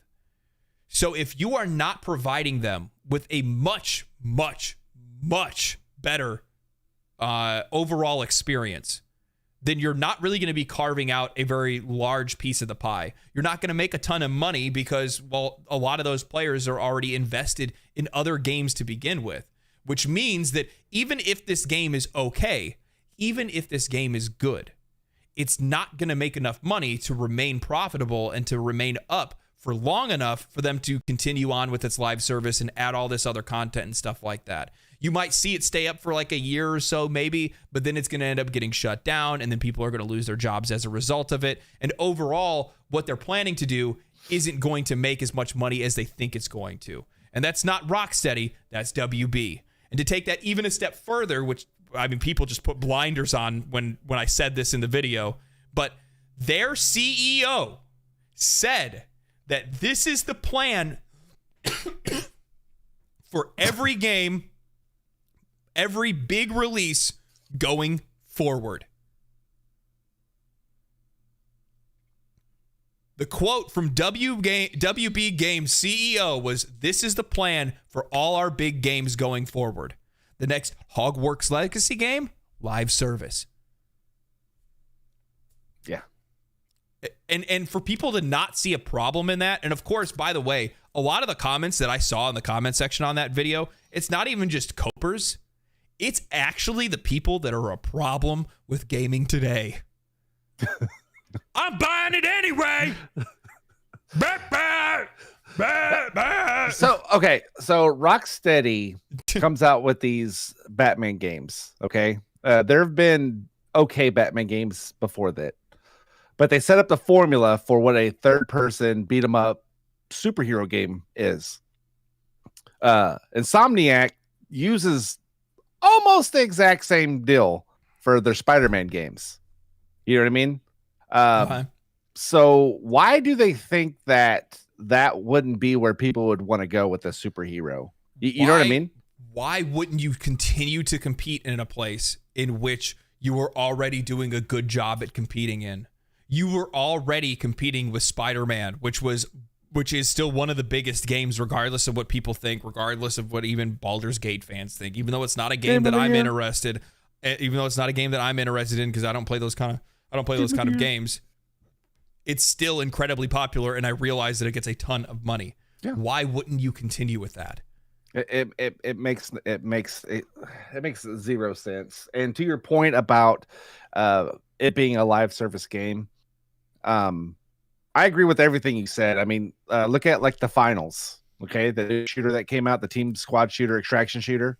Yeah, it's already starting to. I played it. I played it this week. Yeah, it's starting to lose its audience. It's soulless. Yeah, it's starting to lose its audience already. It's soulless. Well, it has some cool things about it, but at the same time, there's areas that they completely just like because they use AI voice acting in the game. Mm-hmm. It's soulless. There's just nothing. There's just nothing there. Like it's just like I don't know, man. I'm just not. I just wasn't like it's okay, but it's not anything that's going to be. It's not anything that's going to be making the money that people think it's going to, and that's what my problem is when I'm looking at a game like Suicide Squad Kills the Justice League, because it doesn't matter if it's okay or if it's even good, because it's still not going to be good enough to compete with the likes of Destiny, even probably the Division 2, which is now seeing a massive resurgence again. Yeah. So quick poll in the chat, 1 for yes, 2 for no. Do you think gear score is important to a looter shooter? Well, 1 for yes, 2 for no. I can actually make a poll. Okay, make a poll. I'm gonna make a poll. I just wanted some interaction, you know. That's all. The devs have come out for this game, and they spent the entire last year removing gear score from the game because they said people don't like that. So I like how you want to No, I want to see what they think. I know, but I need to take you to content creator school, dog. Yeah, I just want to see what they think. You start the poll, and then you see the results, and then you go, "Oh wow, everybody agrees with me." No, I don't want nobody to agree with me. They all disagree with you. Actually, I want them all to agree with me. I don't want any of them to. Actually, it's 50-50 right now. 55, 50-50. But which I'm curious because there is an argument for both sides. There is. 15 votes in the chat right now. 100 viewers. Can we get some more likes on the video and also vote on the poll? What are you doing? Are you even watching? Are you even watching? Participation. Let's go. Get in line. Because there's an argument to be made for both sides of that. You understand what I'm saying? I think there is. You can go either way with it, to be honest. Personally, for me, I like the metagame of gear score because it gives you a chase. If I'm going to use an example for it, I would say, I would say like not Destiny. No, Division 2. Because Division 2 uses gear scores. Mm-hmm. And you gauge that on like what next level of difficulty you can try to take on, and that's how you know you're getting better or your loot's getting better or whatever it is. Like, your character's getting stronger. Yeah, that stuff's relevant. I think it's relevant to try to keep track of the meta game of increasing your character's power over time. Yeah. And to counter that, for it to be a live service game, if you took that out of it, it would make it more accessible for people to stay in the live service part of it because you won't have that large gap in gear. Yeah. So yeah. I mean, like I said, I can see the deal on it either way. But for a looter shooter, it makes no sense. Like, what's the loop for me to continue to play if I'm not trying to get better gear? You know what I mean? Like, what's the loop for me to play?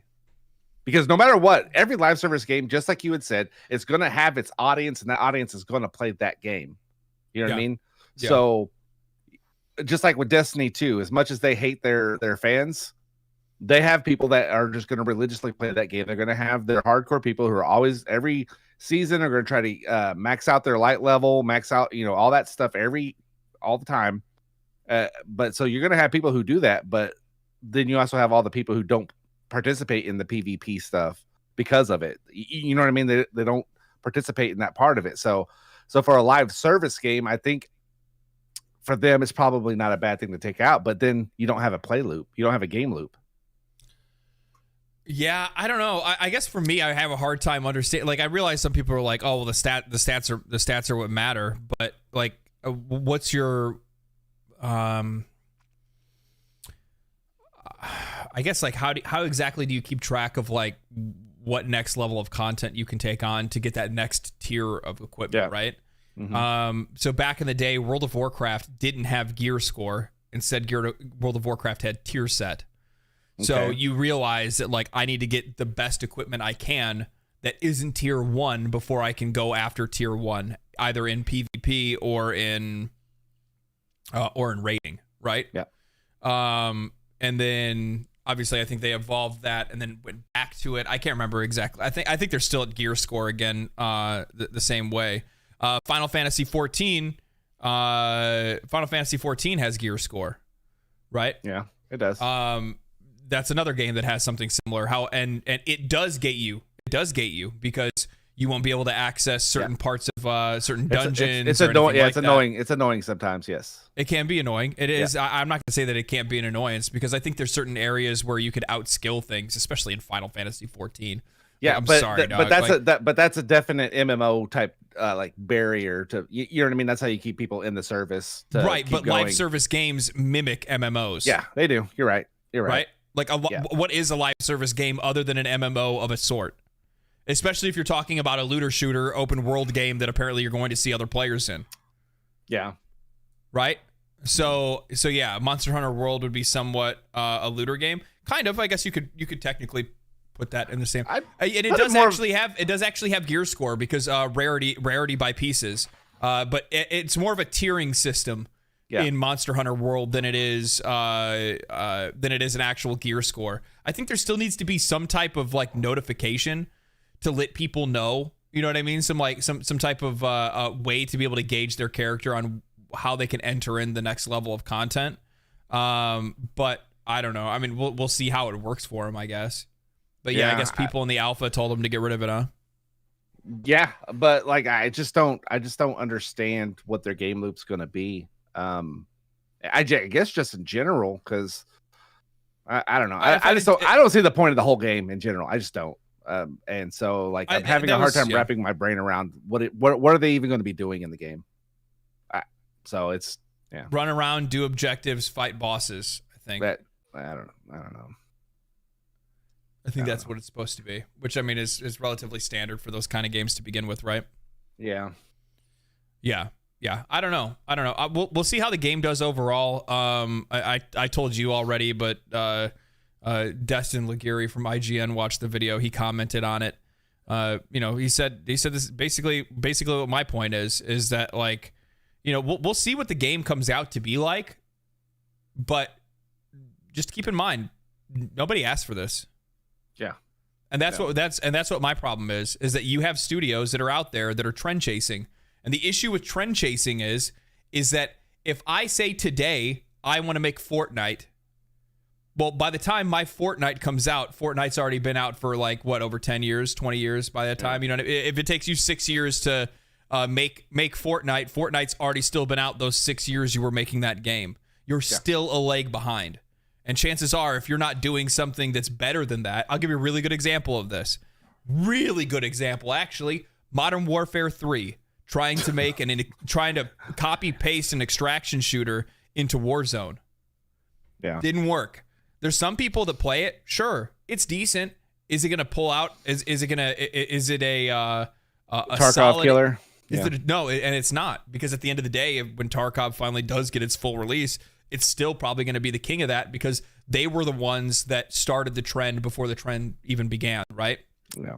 I mean, I think a lot of this has this right here is the publisher, not the dev. I don't like I don't blame Rocksteady for making a game that their publisher is forcing them to make. You know what I mean? It sucks, but I get it. I'm pretty sure they'd probably make this game. Like you said, he came out and said going forward they're doing live service games. That's just their CEO came out and said, for going forward, this is what we're going to be doing for all of our biggest games. All of our biggest games are going to be live service games.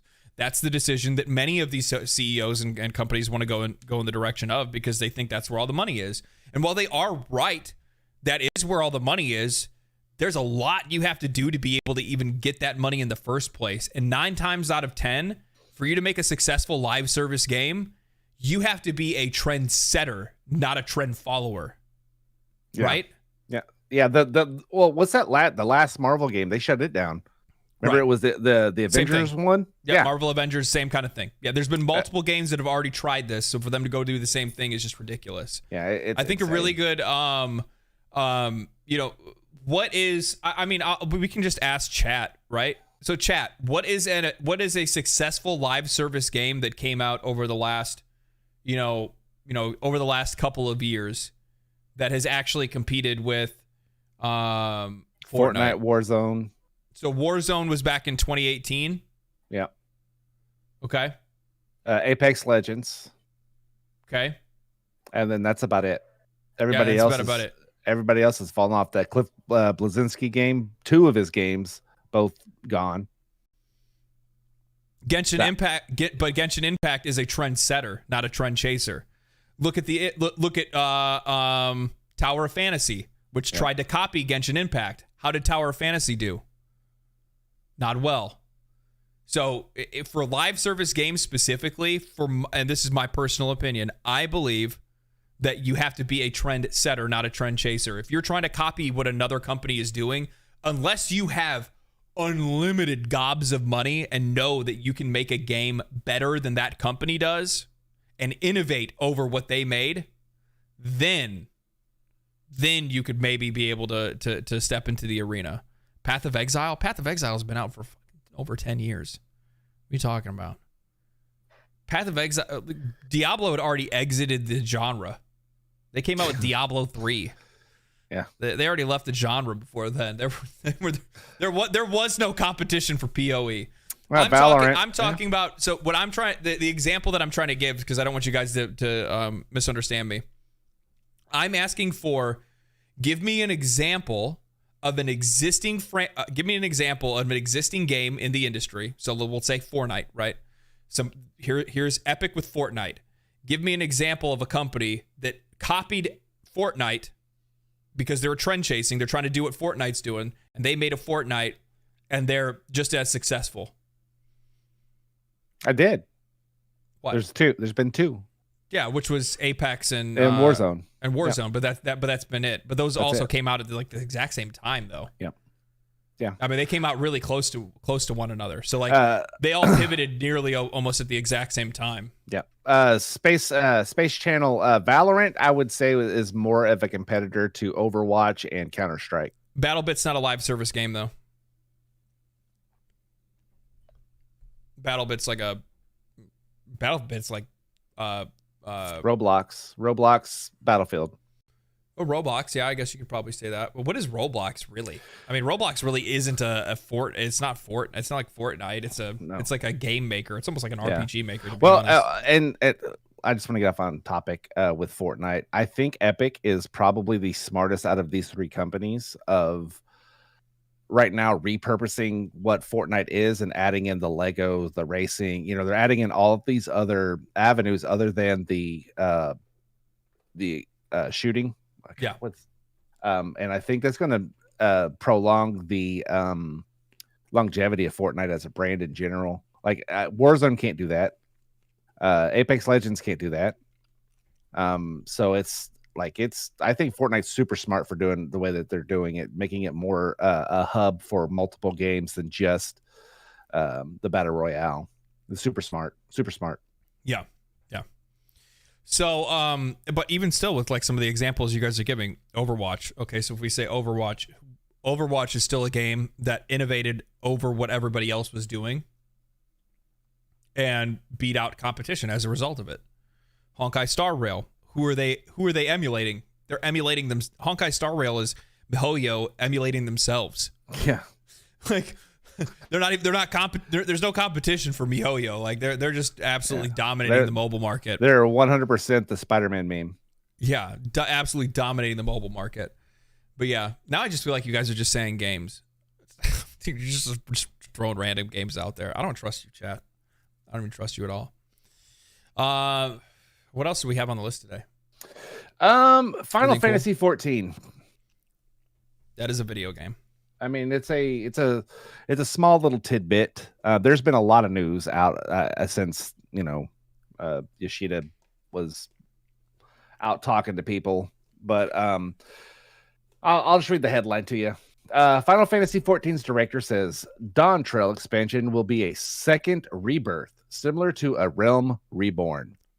When I read that, it kind of gave me goosies a little bit, right? Because a Realm Reborn comparative to what it was before was this huge leap, right? It wasn't like it was just a small little deal. It was a pretty huge leap. So it gets me pretty excited that he's saying it's going to be that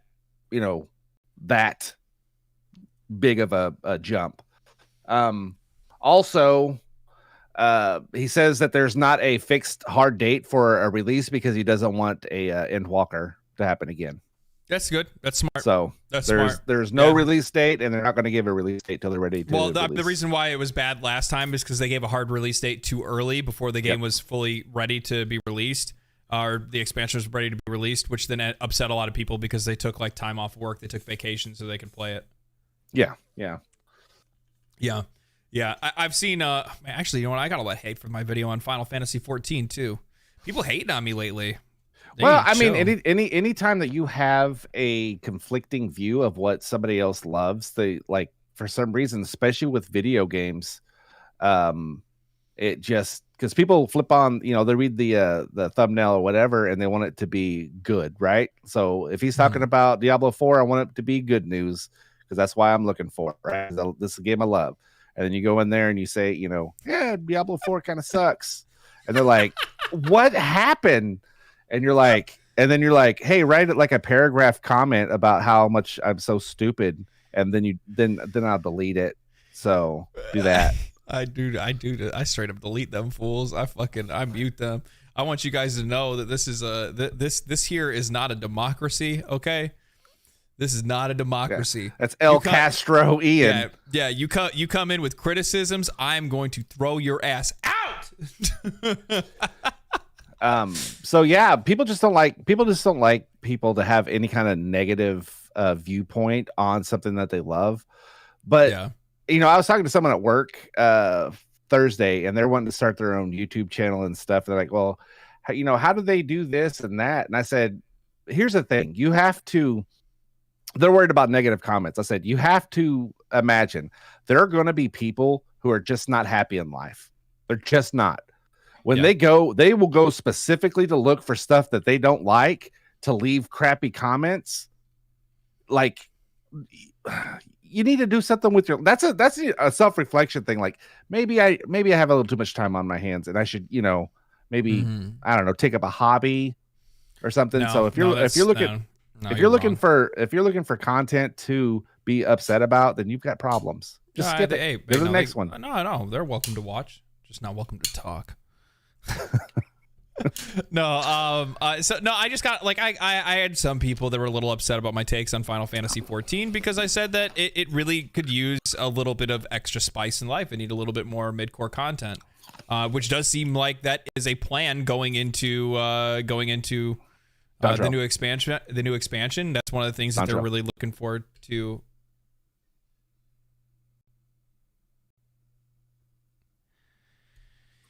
So one of the things that they're really looking forward to putting into the game is trying to make something more in the middle ground for players, because obviously, you feel a little bit pigeonholed playing Final Fantasy XIV at times. It's either you're kind of a casual player or a non-casual player. You're a raider, or you're the folks that are just kind of hanging out in Laminsa, I don't know, doing some housing, maybe some RP, maybe doing a little bit of crafting. Social play more than anything. That taco looks legit. And I think for a lot of players, there is a subset of players that would like to have some type of other style of meta progression that they can tackle that doesn't require them to have to get into an 8-man raid and do raiding. I loved raiding in Final Fantasy XIV. I had a great time with it. It's awesome finding a static. But there's also a lot of drama and a lot of issues that surround that as well, because even, we look at a game like World of Warcraft where you got to go even higher than 25 people for raids in some situations. While that can be great, it's real easy for two people to get into an argument and the group fall apart, and then all of your progression is just flushed down the toilet. Now you're headed back to, using Party Finder, and then nothing happens and you're just SOL. There's all kinds of different things that can end up happening. Plus, on top of that, there's just something I just don't like about having to lock out 2 to 3 days a week of my life to make sure that I make time to play a video game because I'm scheduled to play a video game. There's something that just feels wrong about scheduling your life to play a video game. Yeah. Then I stream, so I guess that doesn't really count anymore. Yeah, and you have the Final Fantasy community are hypersensitive to their game. They are one of the better communities in MMOs in general. Yeah. So when there is any kind of, where they think it's a slight towards the game, it can upset people. There are a lot of people in the Final Fantasy XIV community that are overprotective of their game. Yeah. And the reason why they're overprotective of the game is because they're emotionally invested in not only the future of the game, but they're emotionally invested in the team that makes the game, because they love people like Naoki Yoshida and my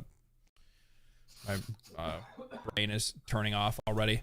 They love the team. They love Creative Business Unit 3. As simple as that. They love everybody. They love literally everybody. They love they love the people that make the music, the people that write the story.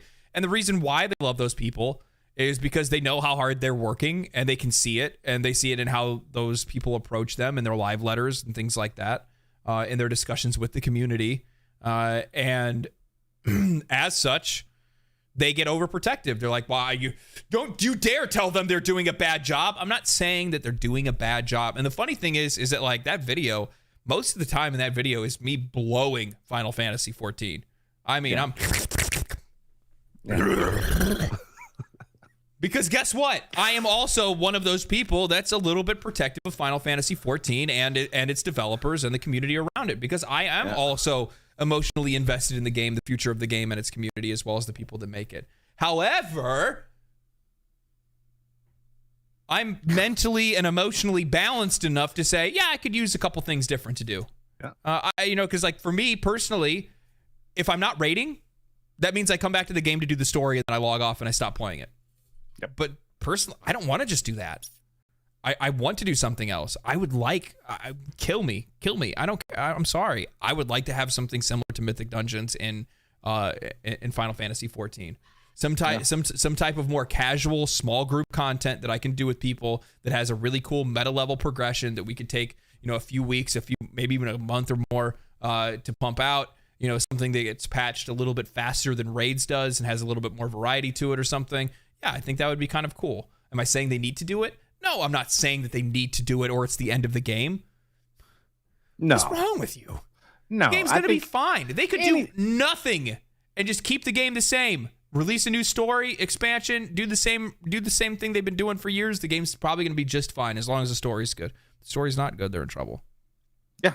Like you said, you're right 100% on that. And you don't like, I think I mentioned this last podcast, like Ian, if I really want to trigger him, like I really trigger him, all I have to do is just like start saying crap about Final Fantasy as a friend, just whatever. And he will eventually trigger. So he, like I said, when someone who loves the franchise as much as he does, it's not like he's asking, for them to redesign the game. Just add some more stuff to do. That's it. Who doesn't want more stuff to do in their games? Yeah. Yeah, that's crazy.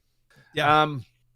Speaking of more stuff to do in games, we should be expecting a Diablo campfire talk or whatever they're called, because in 2 weeks the new season releases. Did you see? Did you see the teaser? I did not. But apparently it's showing in the menus that that January 23rd the new season starts, and so we have to wait for the developer campfire for them to tell us if they're going to carry over some of the abilities like they did with the first season, and what the season's going to be about. So it should be interesting. We'll have I can't find it. It must be on their Twitter or something like that. We're gonna have something Diablo recorded to talk about. So the yeah, and actually, do you know what? I want to talk about that for a second too, because you know what? There's a lot of people that have been upset about it. So I'm starting to see a trend. Like one of these things is not like the other. So a lot of people mad. You might be the common denominator in this problem. No. Okay, they're mad about Final Fantasy XIV. Okay, they're mad about Suicide Squad. They're mad about What is the common denominator in those three things? I'm pretty sure it was a video that Ian Legendary drops. Yeah, well, they probably shouldn't have done it. They shouldn't have did it. Whatever it was, whatever they did, they shouldn't have did it. So one of the things that something I want to clarify. I do not want Diablo 4 to fail. Okay, I don't want Diablo 4 to fail. I hope that the game continues to get better with each season. I pay attention and I look and I watch and I check the seasonal updates to see the changes that they make, because eventually I would like to go back and check it out, because guess what? News alert. I like RPGs, and I like, I also really like, ARPGs, and I like hunting for loot, and I like brainlessly killing monsters in huge packs. I dig it. I'm also a massive fan of Diablo as a franchise because I like the world, the story. I like the grittiness of it. There's things about the game that I do actually like. But with that said, I'm not, waiting on bated breath for everything that they do. So there is a chance that even still, after all of my hate videos that I've made, which is really just 2, and it really wasn't even hate towards Blizzard. It was actually like hate. Second one was more hate towards the people that disagreed with me. But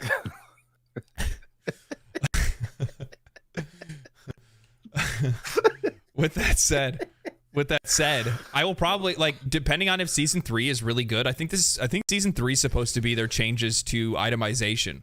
And if that's the case, maybe I'll go give the game a shot again and see, see how well it's on track. You know what I mean? It'd be nice. It'd be nice to play it. To be honest with you, but I'm still gonna say it. Even if it's good, it doesn't justify me spending another $100 within a year or a little bit more than a year of since the game came out for another expansion. It just doesn't justify it for me. That's hateful. That's just hate speech. So it's hateful. Okay. Crap. Anywho, so go ahead. What are you looking forward more into the Dawntrail updates? Just the graphical changes, knowing you who likes to change his cosmetics a lot, the dyeing. Oh my god, this yes, this is a fashion genius. Are you kidding me? This is okay. This is the same. This is a newer group, so I get to tell story. You did story time last about my hardcore character. I get to do story time about Final Fantasy XIV. So, me and Ian started Final Fantasy XIV at the same time. We just so happened to both be out of work at the same time due to the economies.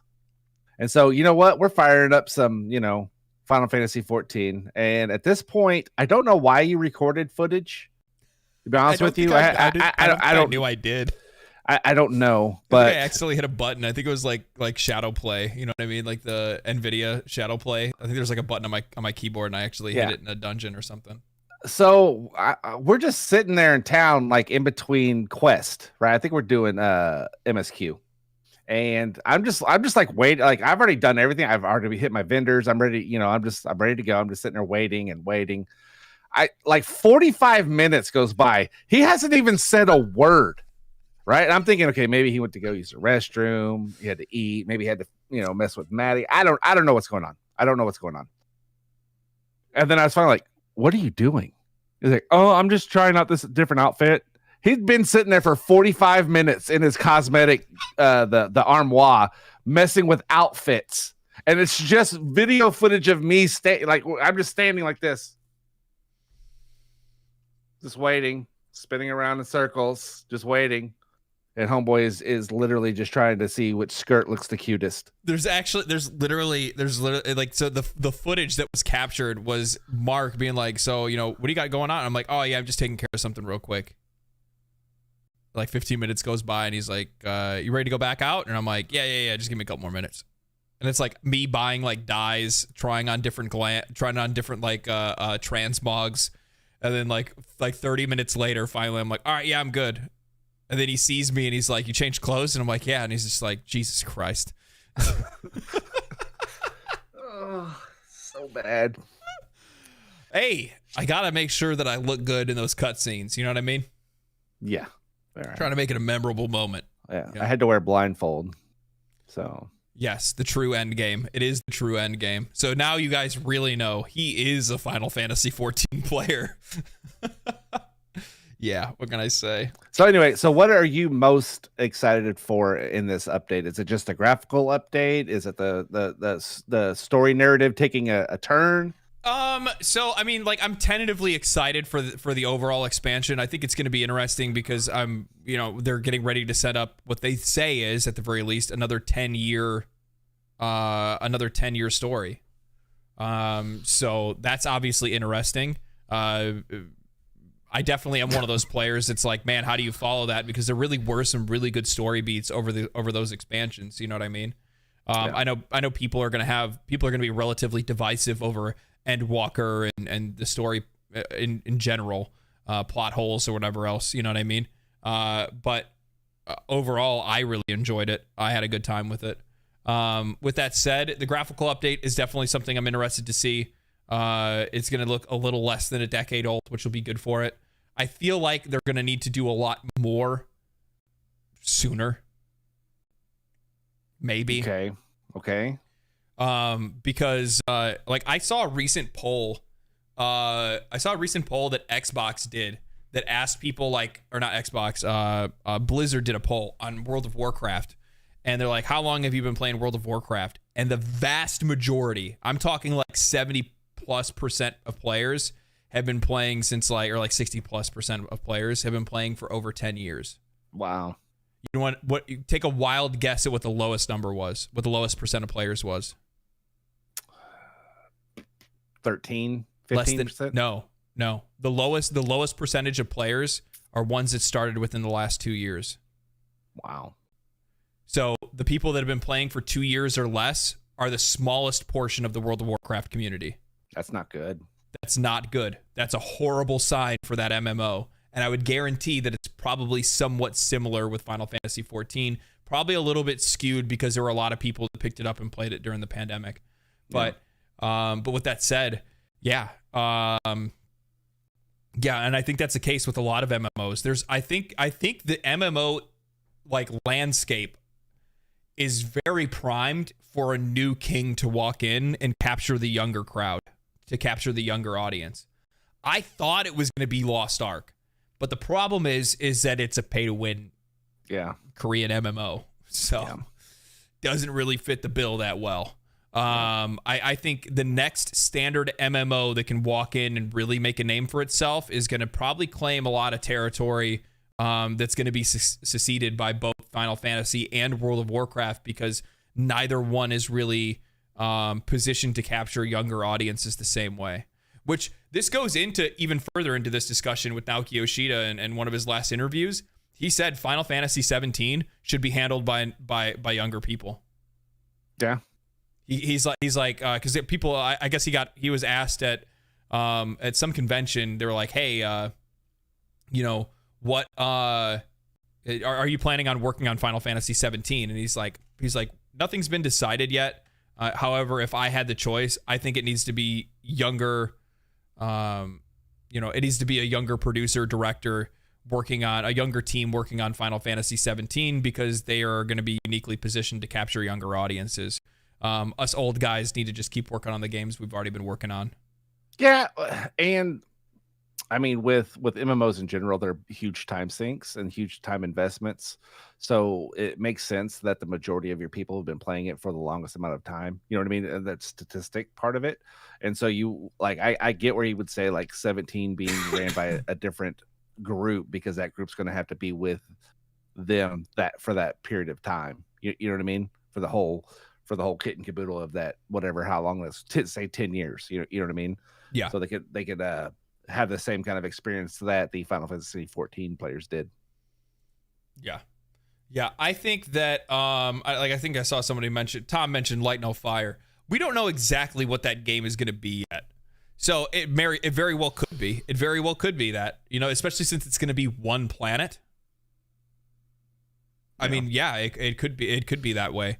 Who knows? Let's see. Maybe it's going to be a different. Are you a cat boy in Final Fantasy XIV? I'm a cat girl in Final Fantasy XIV. Excuse me, I have class. I'm definitely super different, and I don't play any character that anybody else does, for sure. I definitely don't play the most common vanilla character that everybody picks. Have you seen the cat girl? Come on. Yeah, what can you say? Actually, for a larger portion of the game, I think I've played Viera more than anything else, actually. Yeah, you were a bunny for a while. Big old thick bunny girl. But with one of the things that I will say, without Yoshida at the helm of Final Fantasy XIV, he can't just Red Bull and Marlboro's way through victory anymore. Yeah. He's not going to be. I mean, I think he's just probably going to stick with Final Fantasy XIV. He says, "I've had the opportunity to work on 2 of the franchises now. I'm good. I've got to do a mainline and an MMO." But then again, knowing that dude, they'll probably still get him to do something else. So probably just promote him, to be honest. Yeah, that article, lower in the article, it said that if he was fired or whatever, or they forced him to leave, he would rehire as like the lowest entry level just to work on the game still. Yeah. But I mean, he's just a loyal dude. That's all it is. So With that said, I think that the MMO like genre in general is like positioned for a new contender to walk in and really capture some stuff. It's just going to be a long time before you see a company do. It's going to be probably within the next 5 years. I don't see like Ashes. I don't see that being one of. I just really don't. Why? Don't get me wrong. That's probably the one I'm most interested in playing. It looks super cool. And what they had talked about before with like building your skills and like combining stuff to make unique building classes sounds super dope. I feel like that game's never going to come out. I feel like that's like a Star Citizen type game. I just don't, except for, it's not like whatever, but I don't think it's going to be the one to Alpha 2's coming soon. I think okay. So we talked about this. Did we talk about this in the podcast when I talked about that opinion piece of saying that both of World of Warcraft, the saga that they have coming out, and Dawntrail both need to be good, or it would be bad for MMOs in general? Okay. I think if the World of Warcraft isn't good, I think it is going to slowly wither and die. I just do. I think it'll just stagnate long enough until people just stop playing it. Like if you stay around long enough to become the villain, right? Well, you're good. It's basically I think it'll probably stick around and stay around and keep pumping out until its core audience is too old to play it.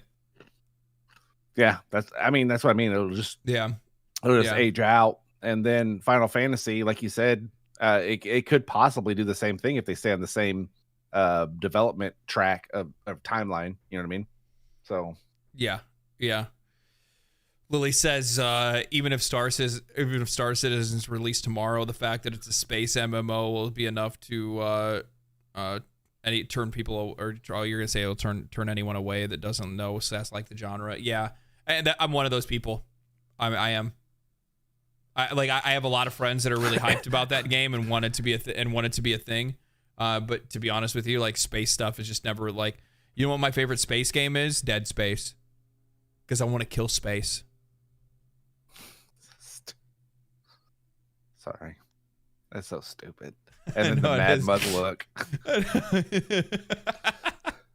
It is stupid. But no, like that's what my stance is. Like I'm just never really been that big on space games or anything like that. I'm a fantasy guy. I like Lord of the Rings. You know what I mean? Like I like magic. I like elves. I like stuff like that. That's just my jam. That's what I've always been down for. Yeah, that's what I've been down for. I can't pull up our list of other stuff. I think I put some other things in the title too, didn't I?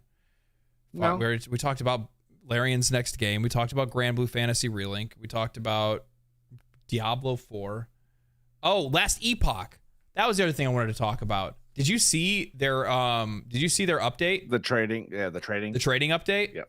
How cool is that? It is cool. How absolutely cool is that? So I'll play it in the background. We can talk about it. I talked about it on stream. I did like a little React video. I didn't actually like cut it and make it a React video. I just don't see myself making that kind of content yet, to be honest. Maybe when I'm like farming, you know what I mean? There's just so many people that want to watch me that I can just be as lazy as I can about content. I'm kidding. Actually, I love React content. I actually watch more React content than I watch anything else. Yeah, I watch more React than I do of the original content. It's like I get the original content with a little bit extra flavor. What can I say? I'm a glutton. And this is coming from somebody that bakes content. Yeah. What's wrong with me? What was I going to say? Last Epoch. I am actually much higher on this game than I originally was. Really? And I was already relatively like, go ahead. Yeah. You're pretty high on it. I mean, it's a good game. Yeah. I like Last Epoch. I really like Last Epoch. So one of the things that they recently did for Last Epoch is they released a trailer talking about their trading situation, like how they're going to handle trading going into Last Epoch. And with ARPGs, there's a delicate balance of how trading can greatly break the game. Break the economy. You can break the economy if you don't set it up the right way. Or you can go the route of Diablo and just not trade at all, right? Just get rid of trading entirely. Diablo has trading, but it's very, very limited, right? mostly because I think they just don't want to have to deal with it. And then, and there's two camps of people. You got people that want trading in an ARPG, and you got people that don't want trading in an RPG. And they have tackled this in an incredibly unique way because they've been making sure to, oh my God, listen to the community and try to do their best to discern what is actually good criticism and ideas from bad ones by, spreading that data out. They're not just picking one person's opinion and running with it, which is a good thing. But what they're doing is they're making it where you're going to have two paths that you can choose from. You can either choose, it's right here on screen right now, you can either choose to be a part of the Circle of Fortune, Stars Guide Our Fate, or the Merchants Guild, Trade, Profit, and Grow. And the Merchants Guild is a trading guild. So you'll actually have an in-game trading facility where you can put items up for sale and trade items with other people for currency or whatever else. And as you do that, you end up progressing this meta progression above you that gives you more options and more benefits to being a trader and progressing your path as somebody that takes part in trading. It's basically like an extra passive skill tree, but it's just for the trading part of the game. That also affects the loot that drops and things like that. On the other hand, if you're somebody that doesn't want to do trading, you can do the Circle of Fortune. And the Circle of Fortune is really cool because how it works is you are foregoing using the trading guild at all at that point because you're saying, nope, I don't want to deal with it. Don't want to deal with it. And with the Circle of Fortune, you're also going to unlock solo self-found passives as a result. And it's not something just as simple as magic find. It's actually way, way cooler than that. So like some of the early item reward things that you get, like Circle of Fortune, it shows like whenever an idol drops, there's a 25% chance for 2 more to drop at the same time. Oof. Right? So like that's really cool. Or 35% chance to double the rewards from a monolith echo. So like you'll get double rewards at the end of doing a monolith. I saw one of the later ones that they showed off is, let me see if I can find it real quick. Here it is right here. So listen to these later ones. The last levels, items that would drop as rare have a 25% chance to be exalted. Oh my God. That's huge. That is so an huge. item, so a yellow item would just automatically, 1 in 4 chance of it just turning into an exalted, a legendary item is basically what that means. Listen to this one. When a set item drops, the whole set would drop instead. So you, instead of like normal games where you'd find like the helm, well, you get the helm, the helm, the chest, the gloves, the boots, the weapon, if there's a weapon involved, all of that stuff. Like that is so cool. That is so cool. The idea that you're taking a widely ignored part of the ARPG experience, the ARPG progression experience, and actually turning it into an interesting metagame for players to interact with is awesome. And I was sitting there and I'm like, well, what if I don't want to really take part in some of this stuff? Like maybe I just like to play with my little group of friends. They have stuff for that as well, where you can actually give your friends. So like, you can't trade Circle of Fortune stuff, but you will be able to trade Circle of Fortune stuff if you soul bind one of your friends to you. And you'll be able to give your friend a token, which means that you and I can trade items together. So even if I'm playing on my own and it just so happens that some badass necromancer piece drops and I go, oh man, Mark would love this, but Mark's not online, I can give it to you at any time because I've marked you as we've soul bound each other. Yeah. That's so awesome. That's so cool. What I like about it is between the two options. Okay. I can go into the Sellers Guild and do it that way to where, I can play the game. And what I'm doing for my game loop is I'm going through and farming for gold because I want to buy the stuff that I can't get, right? Because let's say that's my type of game loop because I don't have as much time to play. So I just farm gold, buy what I need. Or the game loop that I want to play is I want to go and just try to farm for these items. I want to get them. I mean, it gives you two options of how to play that game loop, which is huge. You know what I mean? Like getting the rewards of not buying it off the market, the higher, I wouldn't say chances per se, but just like these big chances like that is huge for that. I mean, it's super huge. But like I said, for people who are time constrained, like most of people that do life, you can farm for gold and then buy what you want. So I think it's super smart. Probably the smartest that I've seen any ARPG do. Yeah, no, I really think it is, and it kind of goes beyond that because like one of the things that I've been trying to think about a lot lately is where exactly Path of Exile, Diablo 4, and Last Epoch fit into this like equation of like what kind of games they are. What roles do they have to play within the genre? Because I feel like in a lot of cases with games like this, each game fills a different kind of need, right? Yeah. So yeah, I'd agree. Fortnite fills a different need than Warzone does, than PUBG, than Apex Legends. Each one of those games has something that they do differently than one another that draws in their crowd respectively. And while you're going to see a little bit of cross-pollination, you're going to see some players play those other games as well. Each one of these games has something that makes them a pillar within, that genre of game. And I've been trying to think about what the dichotomy between these three games is. And the crazy thing is that I actually think that Last Epoch is in this like Goldilocks zone. It is literally probably the best prime game to be played by the most people, even though it probably won't be, which is sad. But it's going to have really the best of both worlds. It's not going to be overly complex like Path of Exile, but it's going to be more complex than Diablo 4. It's going to have more intuitive trading than Path of Exile, but it's not, and then it actually has trading, so it's not like Diablo 4. It's going to be controlled and easier to interact with trading in Path of Exile because it's built in-game rather than being a third-party website that makes it much more approachable, right? So in many ways, the ways that this game is like similar to Path of Exile, it makes it much more approachable for a more casual audience, right? For the people that don't want to take an hour and a half to watch a build guide video or something like that. Yeah. For people that, obviously like Path of Exile is a game that, people have been playing it for 10 years that are still learning how to play the game. Yeah. But this game isn't really going to be like that. And I think it's a really cool position for them to put themselves in. And it also makes Last Epoch the game that is less afraid to do something daring. Well, I think we're like, so if you look at all three games, they all, like you said, they all have their strengths.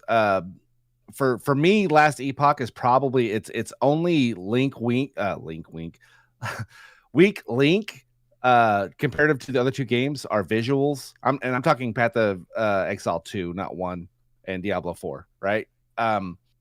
Is visuals, but personally I think for my playing preference, it beats them mechanically with their with the way you build your class, crafting weapons, and now trading. I mean, to me, those three things put like where you said it's right good in the middle where it's at. It for me, it puts it a little bit above like Path of Exile 2. And I'm super excited about Path of Exile 2, but like you're right, casual wise, it's going to grab the people who are even the people who started casual in Diablo and want something a little bit more hardcore ish. Yeah. You know what I mean? It's perfect because it's a good stepping stone to Path of Exile. You know what I mean? Like it's a good fit. Yeah, the game comes out in February, full release, and I think it's going to do great. Yeah, I do. I think it's uniquely positioned to be a more approachable Path of Exile with a lot of really cool and innovative stuff, and they can take more chances than Path of Exile or Diablo 4 can because they're not as established. Yeah, and I think that's what their aim is, because the people that are making Last Epoch are literally just Diablo slash Path of Exile fans.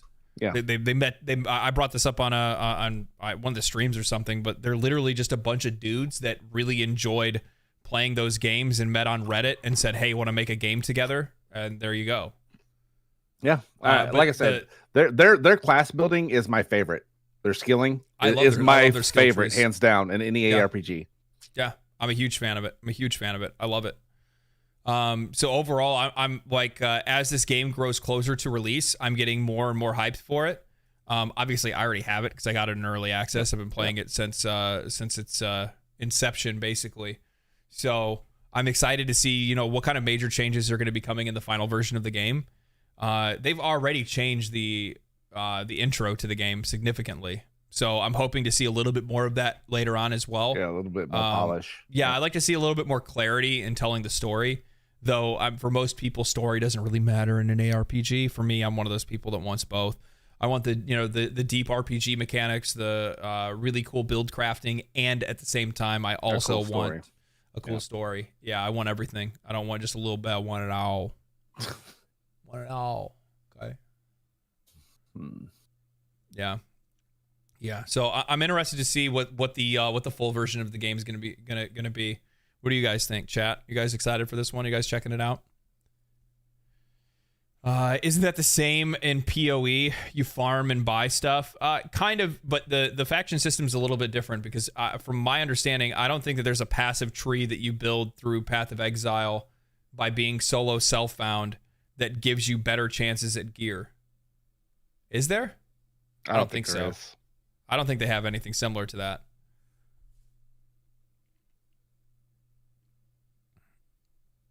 It's just trading group solo self-found, but you get more loot. Yeah, but I mean that's kind of cool. That's fun. I get to progress that. I get to progress that, and then also at the exact same time, I get more loot as a result of it. So by me not taking part, like say I don't want to do trading, I want to do solo self-found. Well, there's actually a benefit to doing solo self-found. Yep. But there's also just an equal benefit to not doing solo self-found. I think that's cool. I think that's innovative. I think that's an interesting design choice, and it's I think it's cool. Giving people a choice on their in-game game loop is it's king. If it's not the same game loop for everybody, like it's gonna, even if you just split it 50-50, you know what I mean? Like it's still like I get to choose how I want to play my end game. I don't have to sit there and do it however the game wants me specifically to do it. I still need to play Dragon Age Inquisition. I never played that one. Oh my god. Was it good? It's okay. Yeah. It's of the Dragon Ages, it's not my favorite. No.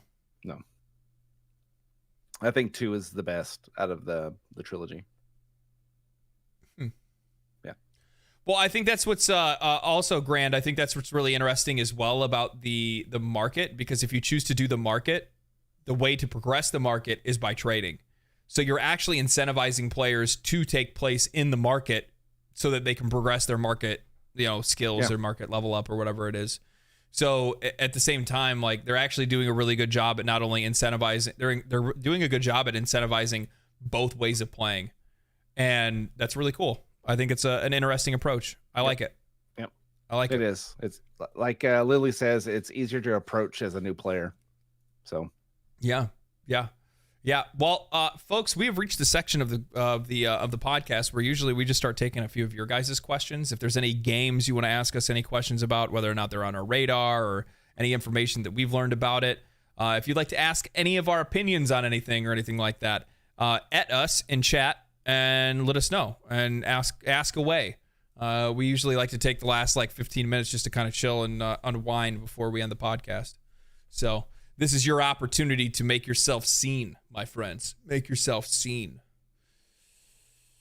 What am I going to play for the rest of the night? I'm probably going to play more Monster Hunter or something like that. Yeah, you are. Just doing heavy breathing into the mic while you're doing it. Gerard just me screaming about getting stunned again for the 100th time, finding a high-ranked Wrath. If there's any football fans out there, the Dallas Cowboys are losing 48-32 with 1 minute left. I could never get into football. So. I tried. My dad tried so hard to get me into football. He's like, take that dress off, Ian, and come watch us football. That's what he said. Yeah, well, it was more of the soccer. He hated soccer. He hated soccer so much, and I had so much fun playing it when I was a kid. Yeah. And he hated it so much. He was not a fan. He used to make fun of me for it. Dumbest sport I've ever seen. Smite 2, I think they're alpha for the game is coming out like in a couple months or 2 months or something like that. So they're actually gonna new Smite game. Path of Survivor next week. DMCA, GGG, DMCA. A small game called Path of Survivor last week. They copied the Path of Exile skill tree. Vampire Survivors plus PoE. I haven't seen anything about that. The well, it's funny. It's funny how like it's funny. It's like I actually, you know what? I think I did see something about that, and there were people that were like upset about it. And it's like the game is literally Path of Exile plus Vampire Survivors, and it's called Path of Survivor. And yes, they just straight up ripped the skill tree off of PoE. So it's like, yeah, of course they're gonna get DMCA'd. Like, you guys can't literally just make copies of games and think it's gonna be okay. You know what I noticed when I was playing Granblue on the PlayStation Store, like their PS Plus, whatever. They added Dragon's Dogma 2, Dark Arisen. Like they're getting smart. They're like, hey, why don't you go ahead and play this one? Because we got a game we're going to sell you in a little bit. Yeah. So Joseph says, sorry if you talked about this earlier, but did you see the IGN's video of Dragon's Dogma Sphinx video? Game is going to be huge. Yeah, that we did not talk about that. I have seen that video. I have actually saved it to the side because it's probably going to be a topic that I'm going to talk about next week in a video. So I'll look forward to a Dragon's Dogma video next week, most likely. Yep. Next week, actually, the podcast next week should be a lot of new news, a lot of new gaming news. That's the beginning of the year is really super dry for news, and we really got to scratch the barrel for some stuff to talk about. Yeah. But next week it should be pretty good. There should be some stuff to talk about. Best memory ever in gaming. I'm old, so I've played a lot of games, and like. So when it's like best memory for me, it's going to be like so many. It's like the first time I ever beat Mike Tyson and Mike Tyson's Punch Out as a kid. That's one of those. Yeah, dude. Did you? You know how hard that game is as a kid? I figured it'd be like talking shit in Gears of War. No. Well, you know what? I will. Okay. Drake. He started his first game that he ever played. Okay, my son. His first game he ever played was Halo 2. Okay, so that's what I broke him in on, was Halo 2. 2 years old. Gears of War came out, and the boy, for some reason, liked sniping. And so he would just camp and snipe.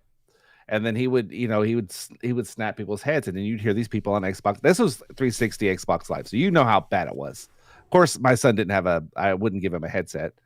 But they would be cussing about this camper sniping, popping heads, and to let them know that they just got killed by a 3-year-old made my day. Like I don't know how to tell you, like a 3-year-old just killed you. Get better. Oh my God, get good, son. Yeah, get good. What's one of my favorite moments of favorite gaming moment, gaming memory. Man, I have a lot, to be honest, and I think they kind of like all rank differently. I brought it up on the podcast before. Definitely Mark and I playing Final Fantasy XIV, we're getting towards the end of Heaven's Word, Final Steps of Faith. That was absolutely incredible. That was like just a wow moment. I was so happy to be playing the game at that time. I was so happy to be sharing that moment with a friend of mine, playing it, hand in hand, basically through the entire way until we got to max level. It was just really cool. It was a really highlight moment. Outside of that, I'd probably say, my favorite moment ever is probably when I realized what kind of game Terraria was. When I played Terraria, I was blind, like fully blind when I played it. Like I didn't watch any trailers. I didn't even know what the game was. It was just one of my buddies was just like, hey, play this game with me. And I'm like, oh, okay. And I just fired it up, just bought it. It was super cheap. It was like $5 or $10 at the time. It was on sale. And I gave it a shot. And then all of a sudden, my first playthrough of Terraria was like a really incredibly memorable moment as well. That was awesome. So I mean, like I can almost do that for any game that I play. Like the most memorable moment in that game. Um, ah, Yeah. So the thing is, so like I've always been a gamer, right? I've played games for a long time, but I don't think I ever really appreciated games like as an art, as a medium, as an enjoyable experience until I got older. yeah. It was just a challenge. It was a puzzle to get through instead of just like Yeah, it enjoying was a or time appreciating the art. time Yeah. waster, playing with friends, stuff like that, right? So like I don't think I really like held on to like like I don't know the first time I got like a Kilimanjaro and Halo, like Yeah. whatever, I didn't really care about all that kind of stuff. Yeah. Yeah, yeah. I think most of the time, most of my favorite moments are the ones that I shared with friends more than anything else. Yep. Buying Super Mario 3 and playing it for the first time is a pretty special memory for me. At Legendary Drops, are you going to do a video regarding the Capcom implementing shady DRM into their back catalog that stops people from modding their single player games because they're killing all the goodwill? We talked about it last week about how strict Capcom is. Yeah, well, they literally just put DRM in all of their old games. So there's a forced update on every game that Capcom has on Steam right now that puts DRM into the game, so you can't mod them. It sucks, but that is the terms of service that we say yes to. So I think that's one of those situations where like initially I was going to make a video about that, but I don't really know too much about the whole situation. I'd have to research it to see. Part of me would like to, because it doesn't make a whole lot of sense to me to come down to bring the hammer down on the modding community, especially because that's something that really helps your games in the long run. But I think obviously there's something to be said for multiplayer games. Like they still have to do something because like they have a brand to uphold, and I think people have to realize that as well. Like this isn't like a fence riding kind of situation either. Like you have to think about the sensibilities of a Japanese company when they see that at a live tournament somebody had naked Chun-Li skin turned on for a major tournament. You keep saying that like it was a bad thing, and it made headlines across the internet, right? Like from their perspective, well, other consumers are going to see that, they're going to think that that stuff's in our game, because you have to keep in mind again, people that are watching a gaming podcast are not the vast majority of consumers. Yeah. If you're just some mom or somebody like that that's looking up this game that your son wants and types in Street Fighter 6 or whatever, and they see somebody and they see like some news clipping that shows that somebody used a naked mod, they're not even going to know what a mod is. They're going to go, oh, you can have nude characters in that? I'm not buying that for my kid. You know what I mean? So, but the problem is that they're being too heavy-handed. So instead of just trying to figure out a way to be able to minimize the issues that they'll have with multiplayer and online games, they just blanket it across all of their products. Yeah. Even more than that, they're retroactively taking down YouTube channels that even feature mods in the first place. And I'm not talking about copyright. I'm not talking about just a standard copyright claim. No, I'm talking about straight up striking and canceling channels. This is the same thing that Nintendo's doing, but this is this is a Japanese studio sensibilities. This is something that they do. So yeah. I'm not for it by any means. I'm not for it, but so I think what makes me like a little bit less sensitive to it is because I don't normally like mod games too often, but I also think that the modding community, especially if you own a game to begin with, should have the freedom to do whatever you want. Yeah. And we've moved into an online era of gaming, with just like digital games in general. And I'll get to that in a second. Someone in the chat made a quip probably about 45 minutes ago of why sell them a game when you can rent them one forever, right? Talking about games as a service or even Xbox, even Game Pass. With that being said, now that we're buying all these games digitally, we don't really own them.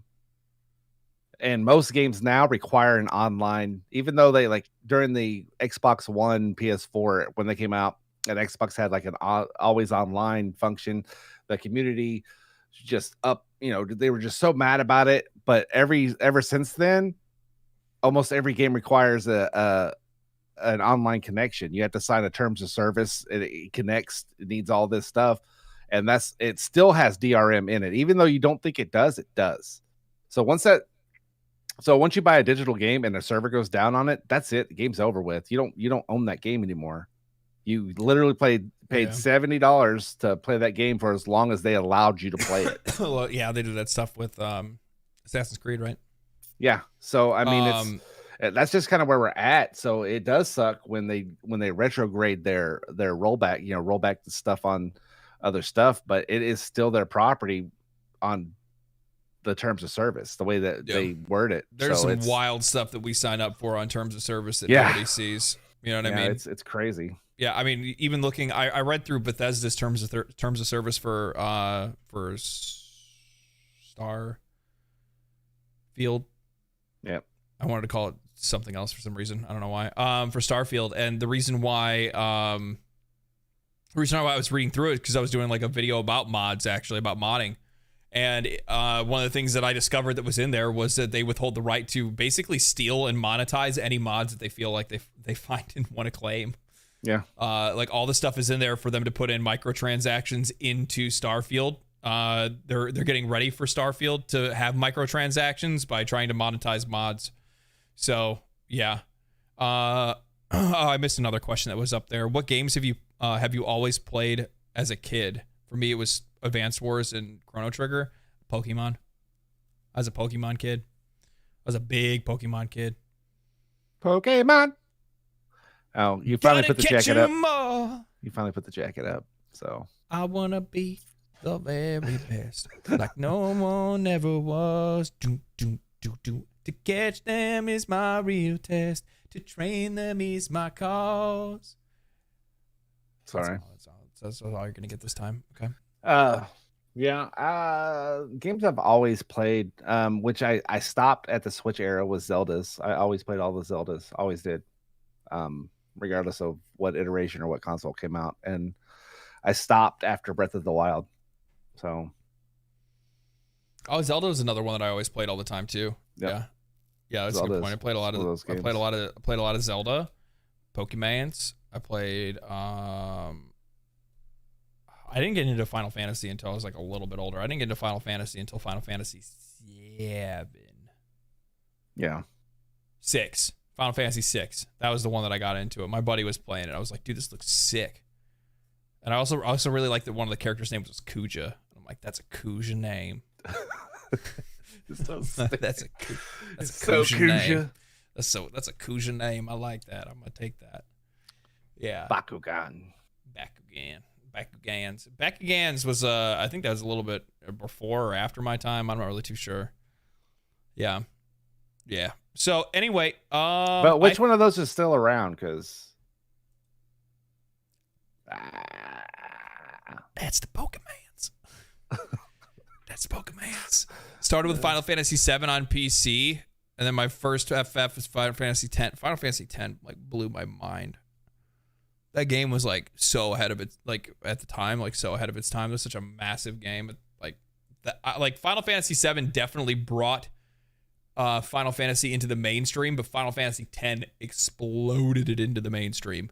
The only problem is that they followed it up with, well, no, Final Fantasy 12 was still good. 13. I know a lot of people really like 13. There's people that really like Lightning Returns and stuff like that. I think I played the first one. I played Final Fantasy 13. I didn't play any of the. I tried the demo when it had a demo, and I was like, yeah, I don't like it. Yeah.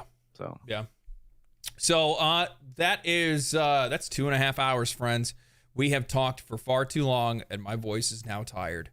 So with that said, I would like to thank you guys all for showing up this week. I hope you guys have a fantastic week. I hope you guys enjoyed the show. If you guys have not liked the video, make sure to drop a like on it.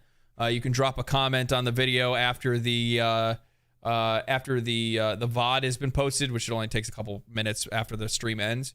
And if you guys want to ask questions for next week or something like that, go ahead and drop a question in there. We'll come back to them.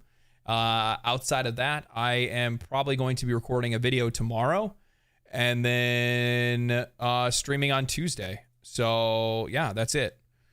As always, my friends, stay cool, stay righteous, stay safe, and we will see you next week. Yeah. Yeah. Yep. All right, bye.